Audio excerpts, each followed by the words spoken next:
Episode 221। Rudra अन्या को hospital लिए पहुंच जाता है। उसका दिल काफी जायद घबरा रहा था। वो बार बार अन्या का हाथ पकड़ उससे उठने की कोशिश कर रहा था, पर अन्या आंखें नहीं खोल रही थी। वो सारे डॉक्टर्स पे चिल्लाते हुए जल्दी करने को कहता है। डॉक्टर्स अन्या के ट्रीटमेंट के लिए अंदर ले जाते हैं और उसे बाहर उससे बदहाली में छोड़ जाते हैं। वो घबराया हुआ बस कमरे की ओर देख रहा था। उससे काफी गुस्सा आ रहा था खुद पे कि वो हमेशा अन्या को प्रोटेक्ट करने में हार जाता है। वो कितना भी कोशिश करता है कि सब ठीक हो, अन्या खुश हो, लेकिन हर बार उसकी लाइफ में कुछ ऐसा होता है, कभी खुद से तो कभी खुद से जुड़े लोगों से। क्या फायदा उसके इतने पैसा और पावरफुल होने का जब खुद की वाइफ को सेफ नहीं रख पा रहा था। यही सब सोचते हुए वो अपना दोनों हाथों को देखते हुए गुस्से में दीवार पे मरता है और एक का एक धाम से चेयर पे बैठ जाता है। वो अभी भी अपने उन्हीं हाथों को देख अभी जो कुछ पल पहले हुआ उसके बारे में सोचता है।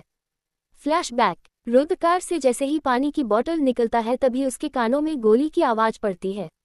वो जैसे ही मुड़कर देखता है तो अन्या बेहोश हुए जमीन पर गिरी हुई। ये देख तो डर से एक पल उसका दिल थाम सा जाता है।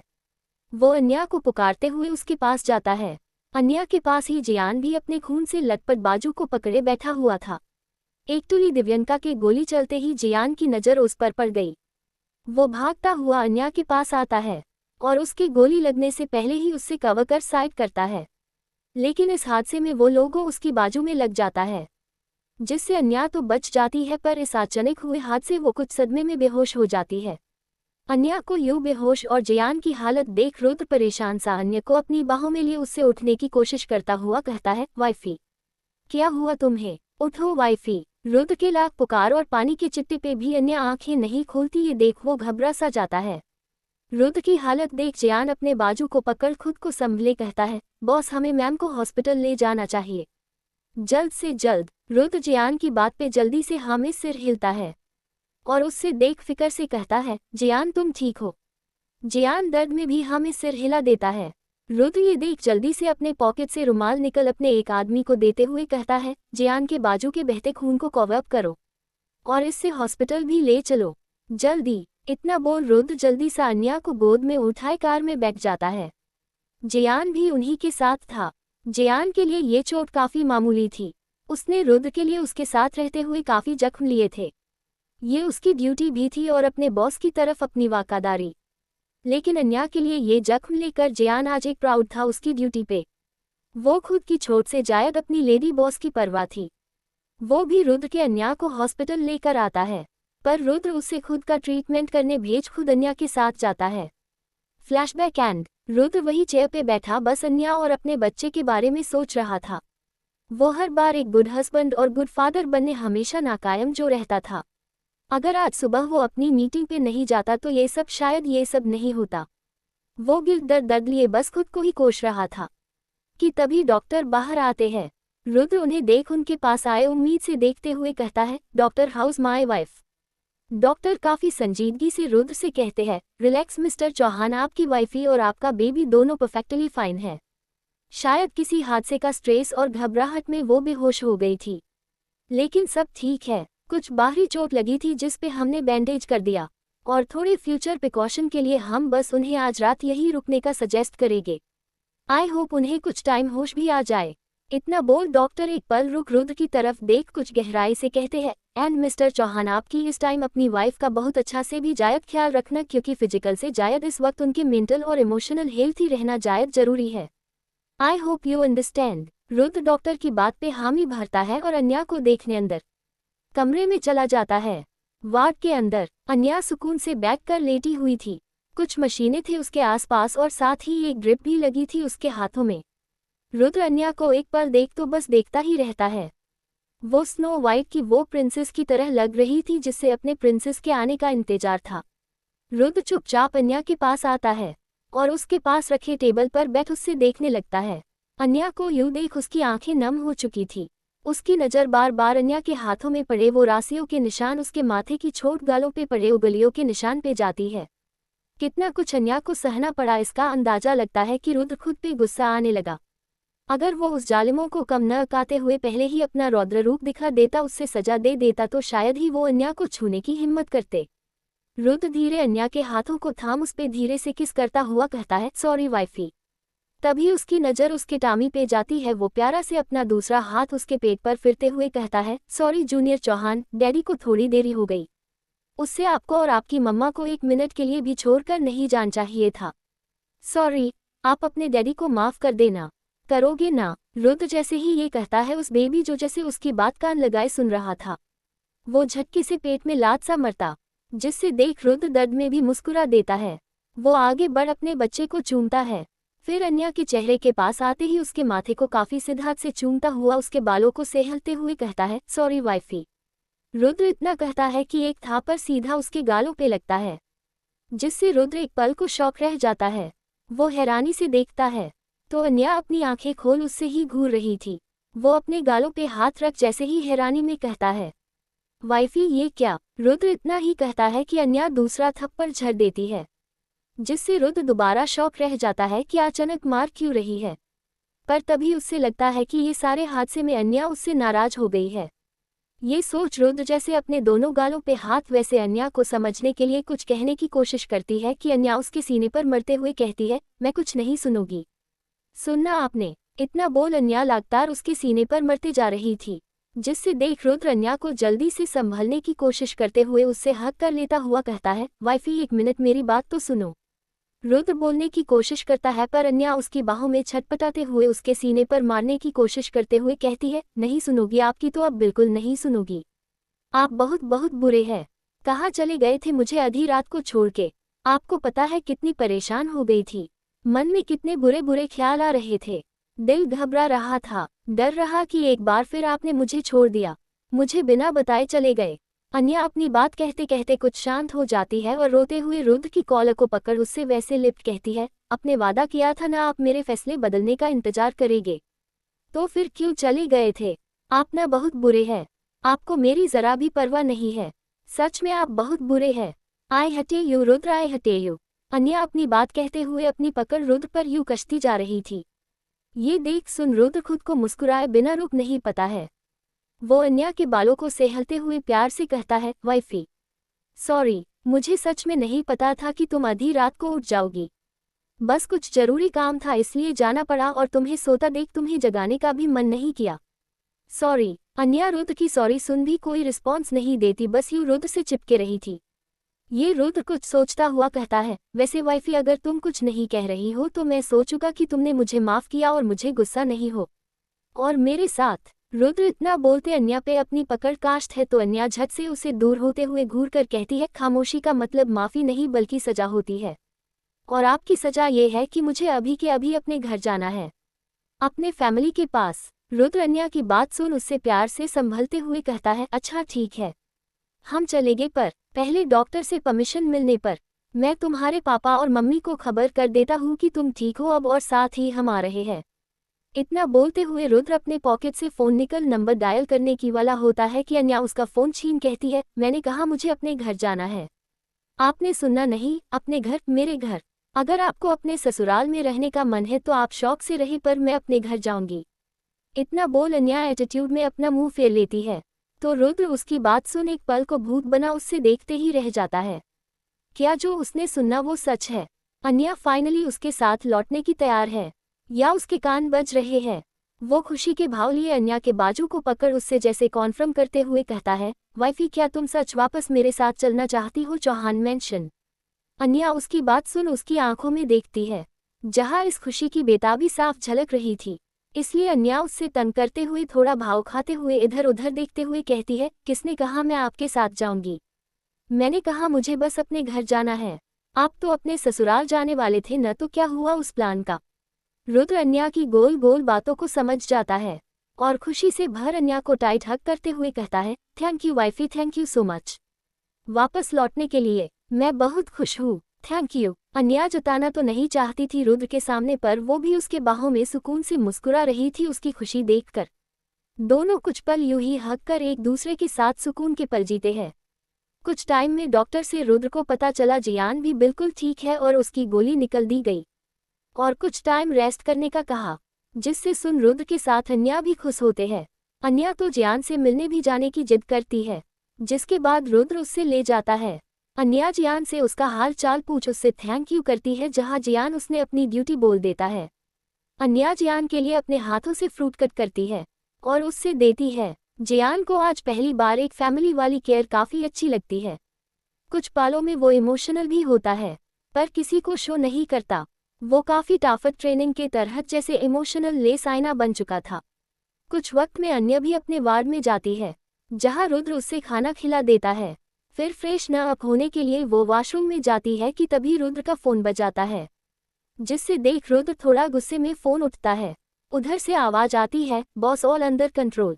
वो पकड़े गए, आगे क्या ऑर्डर है? रुद्र उन बाप बेटी का सुन गुस्से में अपने दांतों को पिसते हुए कहता है, थपड़े मारो उन्हें इतना कि सांसें थामने को जाए पर रुके नहीं, सुकून आने को आए पर चैन नसीब न हो। मैं कल खुद आऊंगा उन्हें सजा देने। इतना बोल रुद्र फोन रख सामने देखते उस बाप बेटी की गलतियों के बारे में सोचने कर गुस्से से भरने लगता है कि तभी उसके कानों में अन्या की पीछे से आवाज पड़ती है, आप अकेले नहीं, मैं भी चालूंगी। एपिसोड 222। अन्या के ये कहने पर रुद्र कुछ सकुचाते हुए पलट कर देखता है तो अन्या अपने चेहरे पर एक गंभीर भाव लिए उसके पास आती है और उसकी आंखों में देख काफी सीधे लफ्जों में कहती है, मैं भी चालूंगी। ये सुन रुद्र थोड़ा सकुचाते हुए उसके दोनों बाहों को पकड़ उससे कांस्टोल करते हुए कहता है, लेकिन वाइफी इसकी जरूरत नहीं, तुम परेशान मत हो इस बार। वो रुद्र इतना ही कहता है कि अन्या उससे बीच में काट काफी सीरियस टोन में कहती है, रुद्र मैंने कहा मैं भी चालूंगी। ये सुन रुद्र थोड़ा परेशान हो जाता है, क्योंकि अन्या वैसे नहीं थी जो लोगों को तकलीफ में देख सुकून से रहे, जबकि कहीं न कहीं वो उसके अपने थे, उससे जुड़े हुए थे। रुद्र इस बार उन्हें बकचने के मूड में नहीं था और कहीं अन्या उसका दर्द देख कमजोर पड़े उन्हें माफ कर दे, ये भी वो नहीं चाहता। वो नहीं चाहता अन्या उस हैवानियत भरी दुनिया को देखे या उसकी परछाई भी पड़े। वो तो उसके लिए एक फूल की तरह थी जिससे वो हर हाल में संजो कर रखना चाहे, और अन्या का ये फैसल रुद्र के लिए उसके लिए टेंशन की वजह बन रहा था। यही सब सोच रुद्र अन्या को हक करते हुए उसके सिर को प्यार से सहलते हुए काफी नरमी से कहता है, वाइफी तुम ठीक हो? अन्या रुद्र की सवाल में छुपी उसकी परेशानी भाप चुकी थी, इसलिए वो उससे थोड़े से अलग हुए उसके चेहरे को अपने दोनों हाथों में थाम उसकी आंखों में आंखों डाल कहती है, रुद्र आपकी बीवी इतनी कमजोर नहीं है और आपका साथ पाकर तो बिल्कुल भी नहीं। इतना बोल अन्या प्यार से उसके गालों को सहलाकर हल्का मुस्कुरा देती है। रुद्र भी उसकी बात सुन कुछ बेफिक्र तो होता है, पर एक सवाल अभी उसके मन में था जिसे अन्या समझती थी, इसलिए वो उससे अलग हुए खिड़की की ओर देख काफी गहराई से कहती है, बचपन से आज तक पापा मुझे माफ करना सिखाया है, दूसरों के दर्द को समझना सिखाया है, किसी के भी बुरा सोचने पे खुद के लिए बुरा होने की सीख दी है। मैं इन्हीं बातों को सच भी मानती, पर कहीं न कहीं रुद्र आपसे मिलकर ये ही जाना है कि माफ उन्हें करना चाहिए जो उनके हकदार होते हैं, वो नहीं जिन्हें कभी अपनी गलती का एहसास नहीं होता। और अगर बात परिवार के आए तो माफी नहीं सजा मिलनी चाहिए। अन्या अपनी बात कहते कहते उन्हीं पालों में खो गई जब दिव्यंका ने उसके साथ बुरा किया था। शुरू से लेकर अंत तक अन्या को सब एक के बाद एक याद आते जा रहा था, अपने पहले बच्चे की मौत से लेकर दोबारा उसके बच्चे को मारने की कोशिश करने पे। ये सब याद कर अन्या की आंखें भर तो आती है, पर साथ ही आज उन आंखों में गुस्सा भी था। वो आगे नफरत से कहती है, मैंने दिव्यंका हर बार माफ किया है रुद्र, लेकिन इस बार मैं उससे सजा देना चाहती हूँ। उसने हर बार मेरे साथ गलत किया, मैं चुप थी। अगर मैं पहले ही हिम्मत कर उससे सजा देती तो आज हमारा पहले बच्चा। इतना बोलते हुए अन्या सुबकने लगती है। वही रुद्र जो काफी ध्यान से अन्या की बात सुन रहा था, वो ये बात सुन चौंकाते हुए अन्या की बाहें पकड़ उसे अपनी तरफ करते हुए पूछता है, क्या मतलब वाइफी? दिव्यंका हमारे पहले बच्चे के साथ क्या किया? क्या हुआ था? मुझे साफ साफ बताओ, क्या किया उससे? क्या वो? रुद्र की आंखों में गुस्सा था। अन्या जो वो सब याद कर इमोशनल हो चुकी थी, वो रुद्र के सीने से लग रोंदे गले से कहती है, हाँ रुद्र, उसने ही हमारे पहले बच्चे को मारा था। उसी की वजह से मैंने उससे खो दिया, जिस बात का उससे आज पछतावा तक नहीं है। ये सुन तो रुद्र का खून खोलने लगा। उससे अब दिव्यंका पे कभी गुस्सा आ रहा था, शायद इतना ही वो अब अपने जीन के लिए रुद्र से माफी की उम्मीद न कर पाए। रुद्र को तो आज तक ये पता ही नहीं था कि दिव्यंका ने पहली बार भी ये हरकत की, क्योंकि उससे तो बस यही पता चला था कि अन्या का मिसकाज हुआ सीढ़ियों से गिरने के वजह से, पर इस सब में दिव्यंका का हाथ था ये वो जान ही नहीं पाया। रुद्र अन्या को टाइट हक करते हुए गुस्से में कहता है, तुम चिंता मत करो वाइफी, शी पे फॉर थिस। उसकी हर गुनाह की सजा मिलेगी उन्हें, आई प्रोमिस। इतना बोल रुद्र खामोशी से अन्या को वैसे ही हक किए रहता है। वही नेक्स्ट मॉर्निंग चौहान मैंशन में तो जैसे हरकम सा मचा हुआ था। जब से रुद्र ने उन्हें अन्या और उसके की खबर दी थी, सब खुशी से पागल हो गए थे। दिग्विजय जी, आकाश जी, रेहान, शौर्य, ताबिश, अभय सब काफी जायद खुश थे। दिग्विजय जी खुशी से झूमते हुए कहते हैं, अरे नालायक को यहाँ बैठे मत रहो, मेरी बहू आ रही है, जाओ उसके स्वागत की तैयारी करो, घर सजाओ, सारी तैयारी करो, जाओ। उसकी बात सुन रेहान भी सोफे पे चढ़ नाचते हुए कहता है, ये भाभी आ रही है, अब मजा आएगा। मैं तो चला अपने शॉपिंग पे, आखिर अपने छोटे चौहान के लिए भी तो तैयारी करनी है। ये सुन आकाश जी भी कहते हैं, हाँ, और अन्या के भी। शौर्य, अभय, ताबिश भी हामी भरते हैं और सब खुद ही कामों में लग जरूर जाते हैं, पर उतापन तरीकों से। शौर्य पुलों की लारी लगाने लगता है तो उसकी में उलझ जाता है। ताबिश भी लाइटों में यूं लगा कि उससे 2 घंटे लग गए बस कलर डिसाइड करने में। रेहान भी शॉपिंग का बोल आधे घंटे में इतना कुछ मंगवा लिया जो कहाँ रखे उससे अब खुद ही नहीं समझ आ रहा था। घर सजने की जगह पूरा घर का काबरा बना दिया। बेचारे 6 मर्दों की तैयारी देख तो वहां के नौकरों ने भी अपना सिर पकड़ दिया। दिग्विजय जी सबको डांटे हुए कहते हैं, ये क्या कर रहे हो, ठीक से करो, ये अच्छी नहीं लग रही है, ये चेंज करो। वो रेहान भी कहते हैं जो बच्चों वाले खिलौने अरेंज कर रहा था। रेहान चिढ़ते हुए कहता है, दीनू बाबा, ये चेंज नहीं होगा, ये तो ऐसे ही रहेगा, ये परफेक्ट है। दिग्विजय जी उसकी बात पे ना भरते हैं और उल्टा रेहान को डांटते हुए कहते हैं, नहीं, ये ऐसे नहीं रहेगा, मैं तुम्हारा दादा हूँ, तुम्हें मेरी बात सुनना होगा। पर उनकी बात नहीं सुनता। वही आकाश जी बड़े जतन से एक फ्लावर प्लॉट को सजाते हैं तो दिग्विजय उसमें भी नुक्स निकाल कहते हैं, अरे आकाश बहू को ये फूल पसंद नहीं आएंगे, इसे बदल दो। जिससे सुन आकाश जी मुंह सिकोड़ कहते हैं, नहीं डैडी, काफी सुंदर लग रहे हैं, ये ऐसे ही रहेंगे। दिग्विजय जी अपनी फिर काटते देखते इसमें आए कहते हैं, बाप कौन है यहाँ।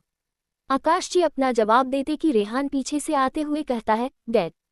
इतना बोल रेहान पूछे से दिग्विजय जी को साथ ही चिढ़ता है तो दिग्विजय जी गुस्से में अपनी चढ़ी उठाए भागते हैं, जिसकी वजह से रेहान बचने के लिए भागने लागत है। धीरे धीरे सब उसमें पड़ जाते हैं और पल में वो घर जैसे जंग में बदलता है। तभी वहां साची आती है और घर का ये हाल देख खुद भी शौक रह जाती है और रेहान और सबको शांत करवाते हैं, पर उन्हें संभलने हर किसी की बात थोड़ी था। बेचारी साची के लिए भी ये मुश्किल था। वो अपना सिर पकड़ मन में कहती है, ओ गॉड, भाभी न जाने कैसे इन्हें संभाला करती थी, यहाँ तो कोई मेरी बात सुनता ही नहीं।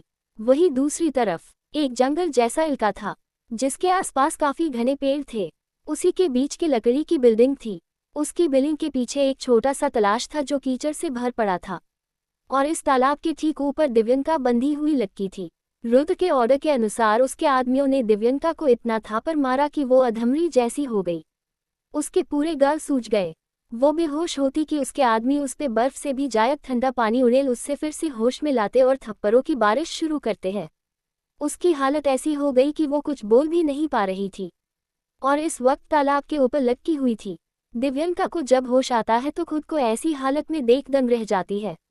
वो आसपास देखती है तो नीचे उससे बस अपनी मौत नजर आ रही थी, क्योंकि नीचे उसके लिए तालाब में मगरमच्छ भी थे और बस उसके हाथ रस्सियों से बंधे थे।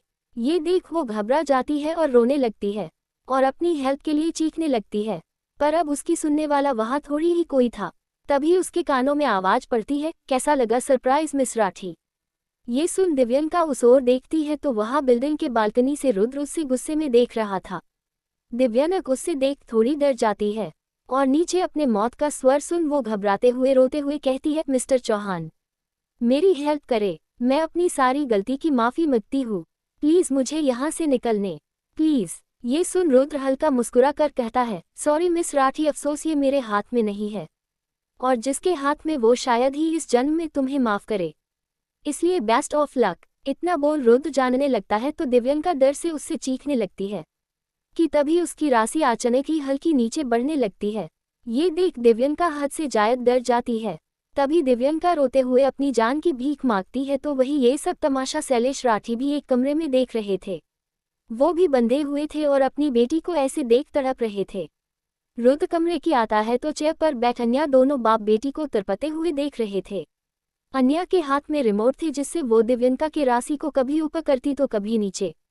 उसे डरते रोते अपनी जान की भीख मांगते देख अन्या को वो सारे पल याद आने लगते हैं। रुद्र अन्या के पास आता है और उसके हाथ पे अपना हाथ रख कहता है, वाइफी।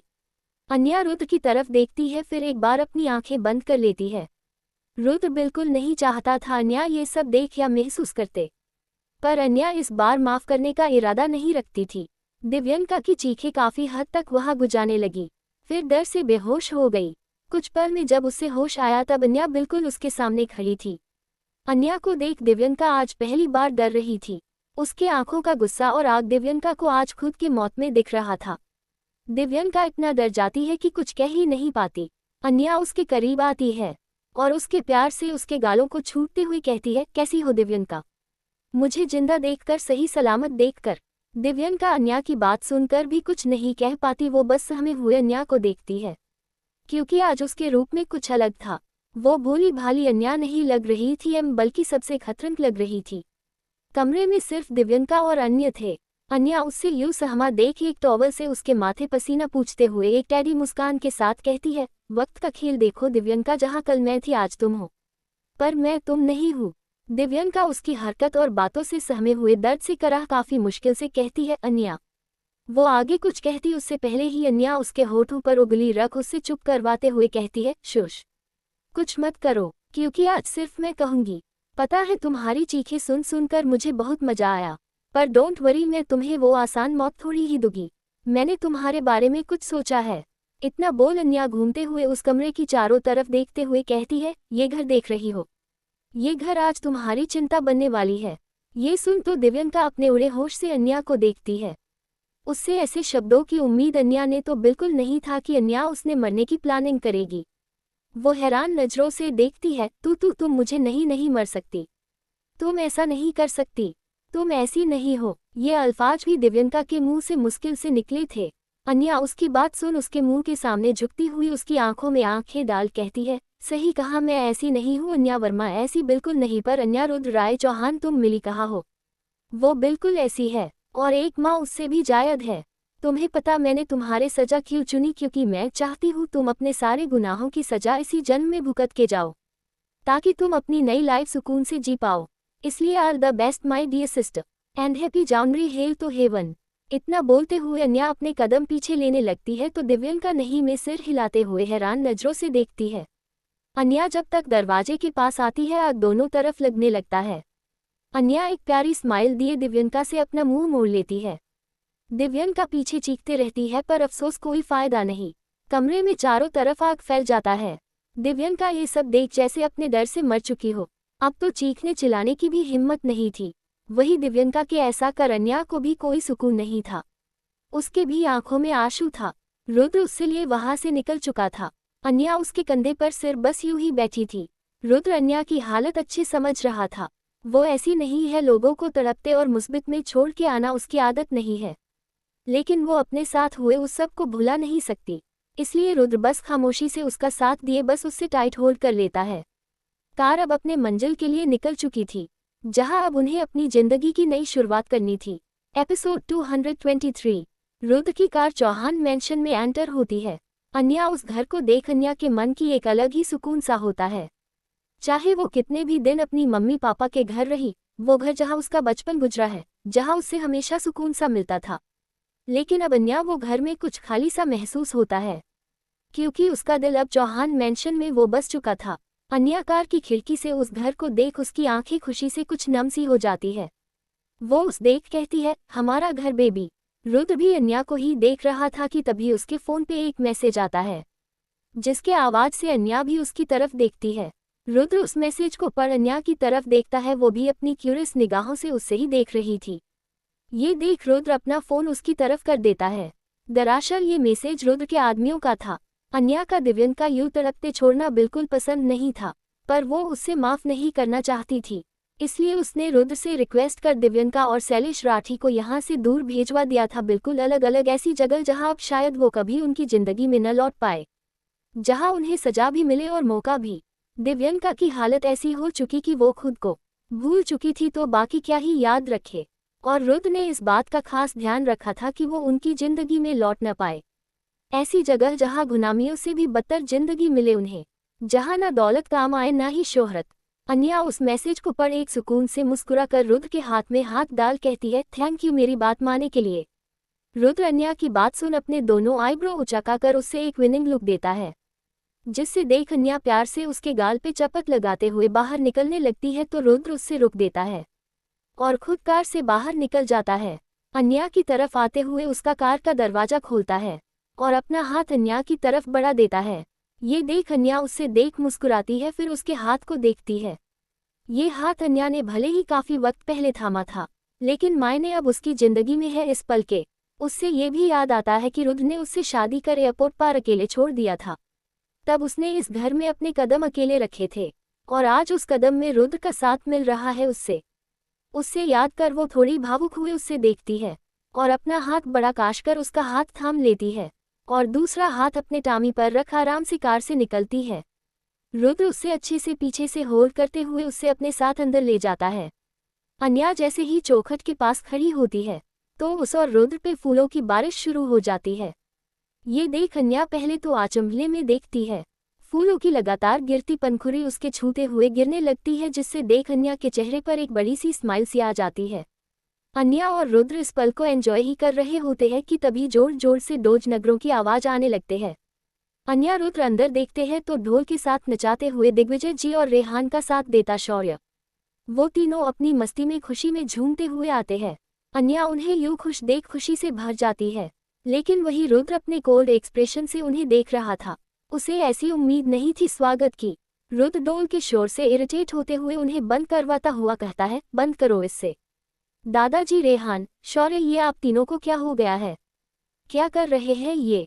दिग्विजय जी रुद्र की बात सुन अपनी छड़ी मजबूती से पकड़ते हुए बड़े ताव से खुद के मुंचों पे रोब लिए किया है। अरे नालायक, तुझे दिखाई नहीं दे रहा है? हम अपनी बहू के स्वागत में जश्न मना रहे हैं। मेरा दिल आज इतना खुश है कि मैं आज पूरा दिन नाच सकता हूँ। इतना बोल दिग्विजय जी वापस से झूमते हुए डोल वाले को इशारा करते हैं तो रुद्र उस सब को घूर कर रुकने का कहता हुआ दिग्विजय से कहता है, दादाजी, मुझे आपसे ऐसी बिहेव की उम्मीद नहीं थी। आप भी इस शौर्य और रेहान की नाटक मंडली में शामिल हो गए। अपनी उम्र देख ऐसे वक्त में आप नाच रहे हैं। कहीं आपको लग गई या आपकी तबीयत खराब हो गई तो? रुद्र की बात सुन दिग्विजय जी आगे आते हुए खुशी से कहते हैं, अरे मेरी तबीयत को कुछ नहीं होगा। इतना क्या? वो अन्या में सिर पर प्यार से हाथ फेर कहते हैं, जब से मेरी बहू ने मेरी आधी बची ख्वाहिश पूरी की है अब तो और भी जवान हो गया हूँ। बुढ़पे के लक्षण तुझ में हैं। हर छोटी बात पे जो देरी लगता है। दिग्विजय जी की बात सुन सब मुंह दबाए हंसने लगते हैं। अन्या की भी हंसी छुट जाती है तो रुद्र का मुंह बन जाता है। वो सबको अपनी आंखें छोटी कर घूरता है तो सब इधर उधर देख अपनी हंसी दबाते हैं। दिग्विजय जी रुद्र पे धीरे से अपनी छड़ी चलते हुए कहते हैं, सुधार जा कुछ तो नालायक, अब तू बाप बनने वाला है। ऐसे ही धीमी धीमी चाल चलेगा तो काफी तेरा बच्चा तुझे ही न दादा ना बोलने लगे। ये सुन बाकी सब वापस से जोर जोर हंसने लगते हैं तो रुद्र सबको घूर कर चुप करवा देता है, पर अन्या उससे देख और हंसती है।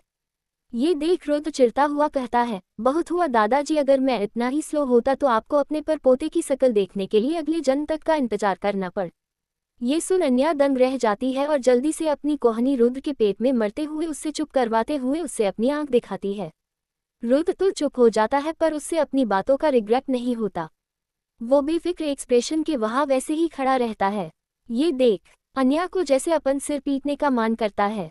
वो बात संभालते हुए कहती है, इसका मतलब वो नहीं दादाजी।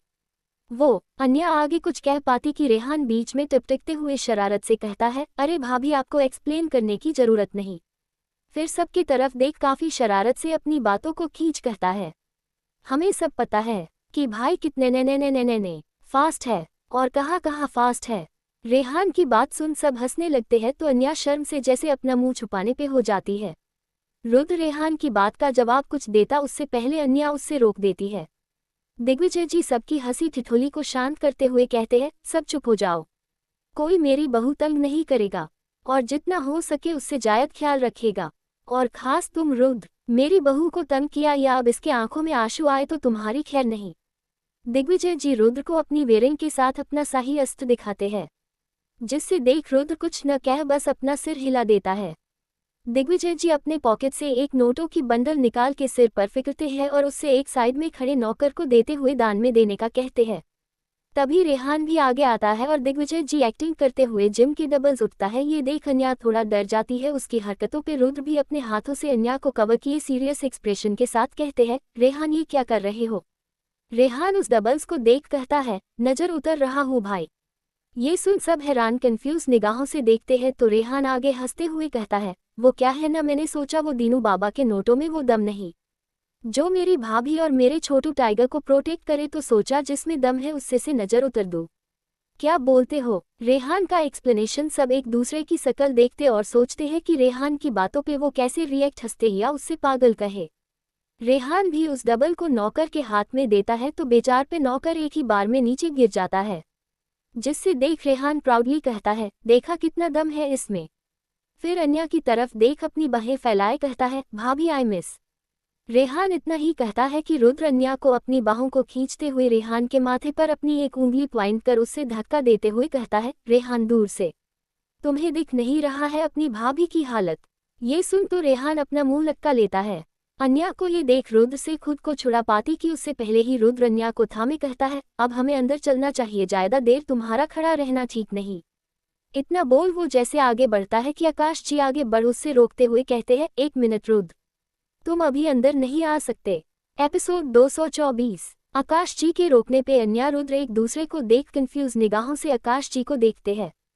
तो आकाश मुस्कुराते हुए आगे बढ़ अन्या के सिर पर हाथ रख बड़े प्यार से कहते हैं, जब पहली बार बहू इस घर में आई थी तो किसी ने भी उसका वैसा स्वागत नहीं किया था। जो होना चाहिए वो भी नहीं हुआ और न कोई रस्म हुए थे, तो हमने सोचा जो तब नहीं हुआ सो अब होगा। इतना बोल आकाश जी पीछे मुड़ पुकारते हैं, साची बेटा। साची का नाम सुन अन्या सामने देखती है तो साची अपने हाथों में आरती की थाल लिए आगे बढ़ रही थी और अन्या के सामने खड़े होते हुए मुस्कुराकर कहती है, वेलकम भाभी, so good to see you again. इतना बोल साची थोड़ा पीछे इशारा कर हल्की धीमी आवाज में कहती है, वरना न जाने में इस घर के मर्दों को कैसे संभलती। मुझे तो संभालते ही नहीं ये लोग, आपके सिवा ये काम में किसके बस की बात नहीं। अन्या उसकी बात सुन हंसने लगती है क्योंकि साची के एक्सप्रेशन बता रहे थे कि उसका एक्सप्रेस काफी होरेबल जो था। साची अपनी बात कहे खुशी अन्या और रुद्र की आरती उतारी है और छोटे मोटे और रस्मों के साथ उन्हें अंदर आने का कहती है।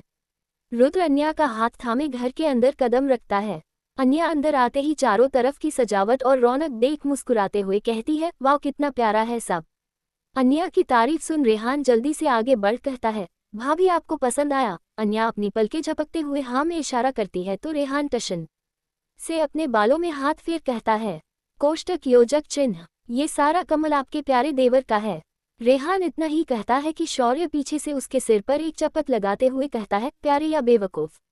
शौर्य की बातों रेहान अपना मुंह बनता है तो अन्या हंसते हुए आगे बढ़ उसके गालों को प्यार से छूते हुए सबसे कहती है, थैंक यू सो मच, आप सबने काफी प्यार सरप्राइज दिया है मुझे, एंड सॉरी मेरी वजह से आप सबको बहुत कुछ झेलना पड़ा।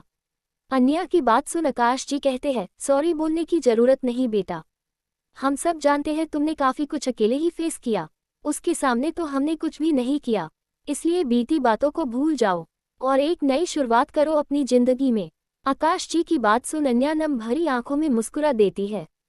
तभी मोहाल को सिटी होता देख शौर्य अन्या का हाथ पकड़ कहता है, और नई शुरुआत भाभी हम सब 10 सुपरस्टार शौर्य मित्तल के स्टाइल में करेंगे। इतना बोल वो अन्या को अपने साथ सेंटर में ले जाता है और डोल वाले को बजने का कहते हुए अन्या को अपने साथ झूमने को मजबूर कर देता है। अन्या भी उनकी खुशी में हल्के हल्के थिरकती है और बाकी सबको ज्वाइन करने का इशारा करती है। सब भी अन्या का साथ दिए उसके साथ हो जाते हैं, सिवाय रुद्र के। वो अन्या को ऐसे करते देख परेशान हो जाता है। वो उससे रोकने के लिए आगे बढ़ता है कि सब उससे भी अपने साथ होने के लिए मजबूर करने लगते हैं, पर रुद्र कैसे भी कर अन्या का हाथ पकड़ उससे संभालते हुए साइड ले जाता है और सोफे पर बैठा देता है। अन्या ये देख उससे जिद करती है कि जानने के लिए, पर रुद्र उसकी हेल्थ पे कोई चांस नहीं ले सकता था, इसलिए उससे अपनी आंखें दिखाकर चुपचाप उसके साथ बैठने का कहता है। अन्या अब उसके आगे कुछ कह नहीं पाती और मुंह बनाकर उससे देखती हुई मुंह फेर लेती है और सामने सबको एंजॉय करता देख वो भी सब टेंशन भुलाकर एंजॉय करने लगती है। सब सच में काफी खुश लग रहे थे। वो पल उनकी जिंदगी सबसे अलग पल था। शौर्य और रेहान ने पूरे घर को अपने साथ नाचा डाला था। कुछ पल में सब थक कर वापस सोफे पर बैठ जाते हैं। साची अन्या के पेट पर हाथ रख बेबी की हलचल महसूस करने की कोशिश कर रही थी। बेबी ने जैसे ही किक किया साची खुशी से उछलते हुए कहती है, भाभी ही किक, मैंने महसूस किया ही किक। ये सुन रेहान भी एक्साइटेड हुए कहता है, रियली मुझे भी फील करना है।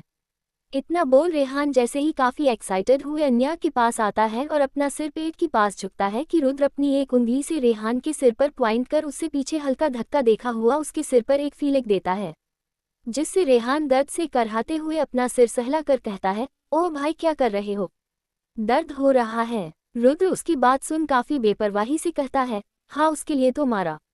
इतना बोल वो एक स्ट्राइक वार्निंग के साथ कहता है, डॉक्टर ने तुम्हारी भाभी का बहुत जायद ख्याल रखने का कहा है, इसलिए आज से तुम्हारा ये उछलना खुदना बंद।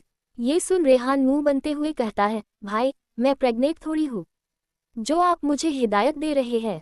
रेहान की बात सुन सब हंसने लगते हैं तो रुद्र उससे काफी सीरियस लुक लिए कहता है, आई नाउ, पर हिदायत की तुम्हारे भाभी से जायद तुम्हें जरूरत है, इसलिए बे केयरफुल। रुद्र के लुक देख रेहान मुंह सिकोड़ पीछे हट जाता है। आकाश जी और दिग्विजय जी रुद्र को यूं अन्या की केयर करते देख उसके लिए और अपने आने वाले बच्चे के लिए ओवर प्रोटेक्टिव होते देख मुस्कुरा देते हैं। आकाश जी रुद्र को आश्वस्त करते हुए कहते हैं, रुद्र तुम चिंता मत करो, यहाँ हम सब मिलकर अन्या का ख्याल रखेंगे। भले इस घर में कोई बुजुर्ग महिला नहीं है लेकिन तुम्हारे और रेहान के वक्त में भी हमने सब देखा और सीखा भी है। आकाश अपनी बात कहे दिग्विजय जी की तरफ देख कहते हैं, क्यों दैट सही कहा ना। दिग्विजय जी भी आकाश जी की बात सुन पुराने पालों को याद कर हंसते हुए कहते हैं, हाँ बिल्कुल, तुम्हें याद है वो रुद्र के वक्त मैंने और तुमने मिलकर वो लाडू बनाए थे कौशल्या के लिए। आकाश जी भी उसकी बात सुन हामी भरे कहते हैं, हाँ याद है, जिसके लिए आपने 2 बार बर्तन जलाए थे और कौशल्या से आपको डांट पड़ी थी। ये सुन रेहान क्यूसिस हुए कहता है, सच में डैड दीनू बाबा को माँ से डांट पड़ी थी। आकाश जी रेहान की बात सुन हामी भी सिर हिलाए कुछ कहते हैं कि दिग्विजय जी जल्दी से बात बदलते हुए कहते हैं, ऐसा कुछ नहीं, और उस दिन तो सारी गलती इस आकाश की थी और बस इसी बचने के लिए हमने थोड़ा सा। आकाश जी तुरंत ही दिग्विजय जी बात काट चढ़े हुए स्वर में कहते हैं, मुझे बचने के लिए या खुद बचने के लिए आपने सारा इल्जाम हम पे लगाया था और जिसकी वजह से कौशल्या ने खुद मुझे वो सारे बर्तन धुलवाए थे। वो सारे पल याद दिग्विजय जी अनजान बने कहते हैं, हाँ हाँ जो भी हुआ परंतु वो लाडू तो कितने अच्छे बनने थे याद है। आकाश जी भी वो बात याद कर मुस्कुरा कर कहते हैं, हाँ याद है, और अपने कौशल्या से चुपकर वो सारे लाडू खुद खाए थे ये याद है। ये सुन दिग्विजय जी अपनी चोर निगाहें साइड कर हंसने लगते हैं। तभी रेहान बीच में टपकते हुए अपने मुंह पे हाथ रख कहता है, दीनू बाबा नॉटी, मुझे नहीं पता था आप इतने शरारती हो। फिर खुद के कॉलर को टशन से ठीक करते हुए कहता है, अब पता चला ये जीन्स मुझे कहाँ से मिले हैं। दिग्विजय जी रेहान की बात सुनने अपने छड़ी पर अपने दोनों हाथ टिकाए मुंह बनाकर कहते हैं, तेरे बाप से। रेहान उसके चेहरे के करीब थोड़ा झुक शरारत अंदाज में कहता है, और मेरे बाप को उनके बाप से। क्यों सही कहा ना। रेहान की बात सुन दिग्विजय जी हल्की सी छड़ी उसके पाँव पे चलते हुए कहते हैं, चलो आकाश, आज हम वो लाडू आज अपने पोते बहू के लिए भी बनने का मौका मिल गया। आकाश जी भी उनकी बात पे हामी भर खड़े होते हैं कि अन्या ये देख उन्हें रोकते हुए कहती है, अरे डैड दादाजी इसकी कोई जरूरत नहीं है, आप खमखा तकलीफ ले रहे हैं, सर्वेंट है वो बना देगा, आप बता दीजिएगा। दिग्विजय जी अन्या की बात सुनना में सिर हिलाए कहते हैं, नहीं बेटा, भले ही इस घर में तुम्हें सास का दुलार ना मिले लेकिन तुम्हारे दादा और तुम्हारे ससुर भी कुछ कम नहीं है। ये एक स्नेह होता है घर के बुजुर्गों की तरफ से होने वाली माँ और बच्चे के लिए, और वैसे भी जो खुशी तुम हमें दे रही हो उसके आगे तो सारी तकलीफ खुशियों में बदल जाती है, इसलिए हम तुम्हारे लिए कुछ करने से कभी रोकना मत। दिग्विजय जी की बात सुन अन्या कुछ बोल नहीं पाती। दिग्विजय जी और आकाश जी अपने जगह से उठते हैं जानने के लिए कि तभी दिग्विजय जी अपनी छड़ी से रेहान को टोनेट हुए कहते हैं, चलो रेहान तुम आज हमारी मदद करो।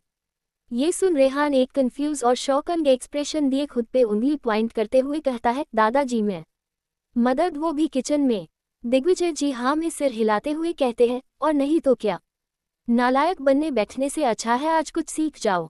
रेहान उनकी बात सुन खड़े होते हुए कहता है, कुछ सीख जाओ पर क्यों, मुझे हलवाई थोड़ी बनना है जो लाडू बनने सीखो। दिग्विजय जी उसकी बात सुन उससे अपनी आंखें चढ़ाए घूरते हैं तो आकाश जी हंसते हुए रेहान के कंधे पर हाथ रख कहते हैं, डैड का ये मतलब नहीं था रेहान, वो बस कह रहे थे कि तुम अब सीखो, फ्यूचर में शायद तुम्हें काम आ जाए। इतना बोलते हुए आकाश जी आंखों के इशारे से साची की तरफ करते हैं, जिससे देख रेहान थोड़ा झुककर साची को देखता है। वो उनकी बातों का मतलब पहले ही समझ चुकी थी और शर्म से अपना मुंह नीचे किए हुए थी। साची का शर्मा हुआ चेहरा देख रेहान भी खुश होते हुए झट से मान कहता है, तो ठीक है। फिर आगे बढ़ दिग्विजय जी के कंधे पर हाथ रख कहते हैं, वैसे दीनू बाबा आप चाहो तो ये लाडू डबल डबल बना सकते हो। वो क्या है ना, मैं नहीं चाहता कि आप बार बार इतनी मेहनत करो। रेहान अपनी बात कहे काफी क्यूट फेस बनाए उन्हें देखता है। दिग्विजय जी काफी अच्छे से रेहान का मतलब समझ थे। रेहान को कितने जल्दी अपने शादी के लड्डू बनने से भी क्या खाने की। दिग्विजय जी सीरियस एक्सप्रेशन बाएं रेहान पे छड़ी उठते हैं कि रेहान जल्दी से आकाश जी के पीछे छुप जाता है। ये देख सब हंसने लगते हैं।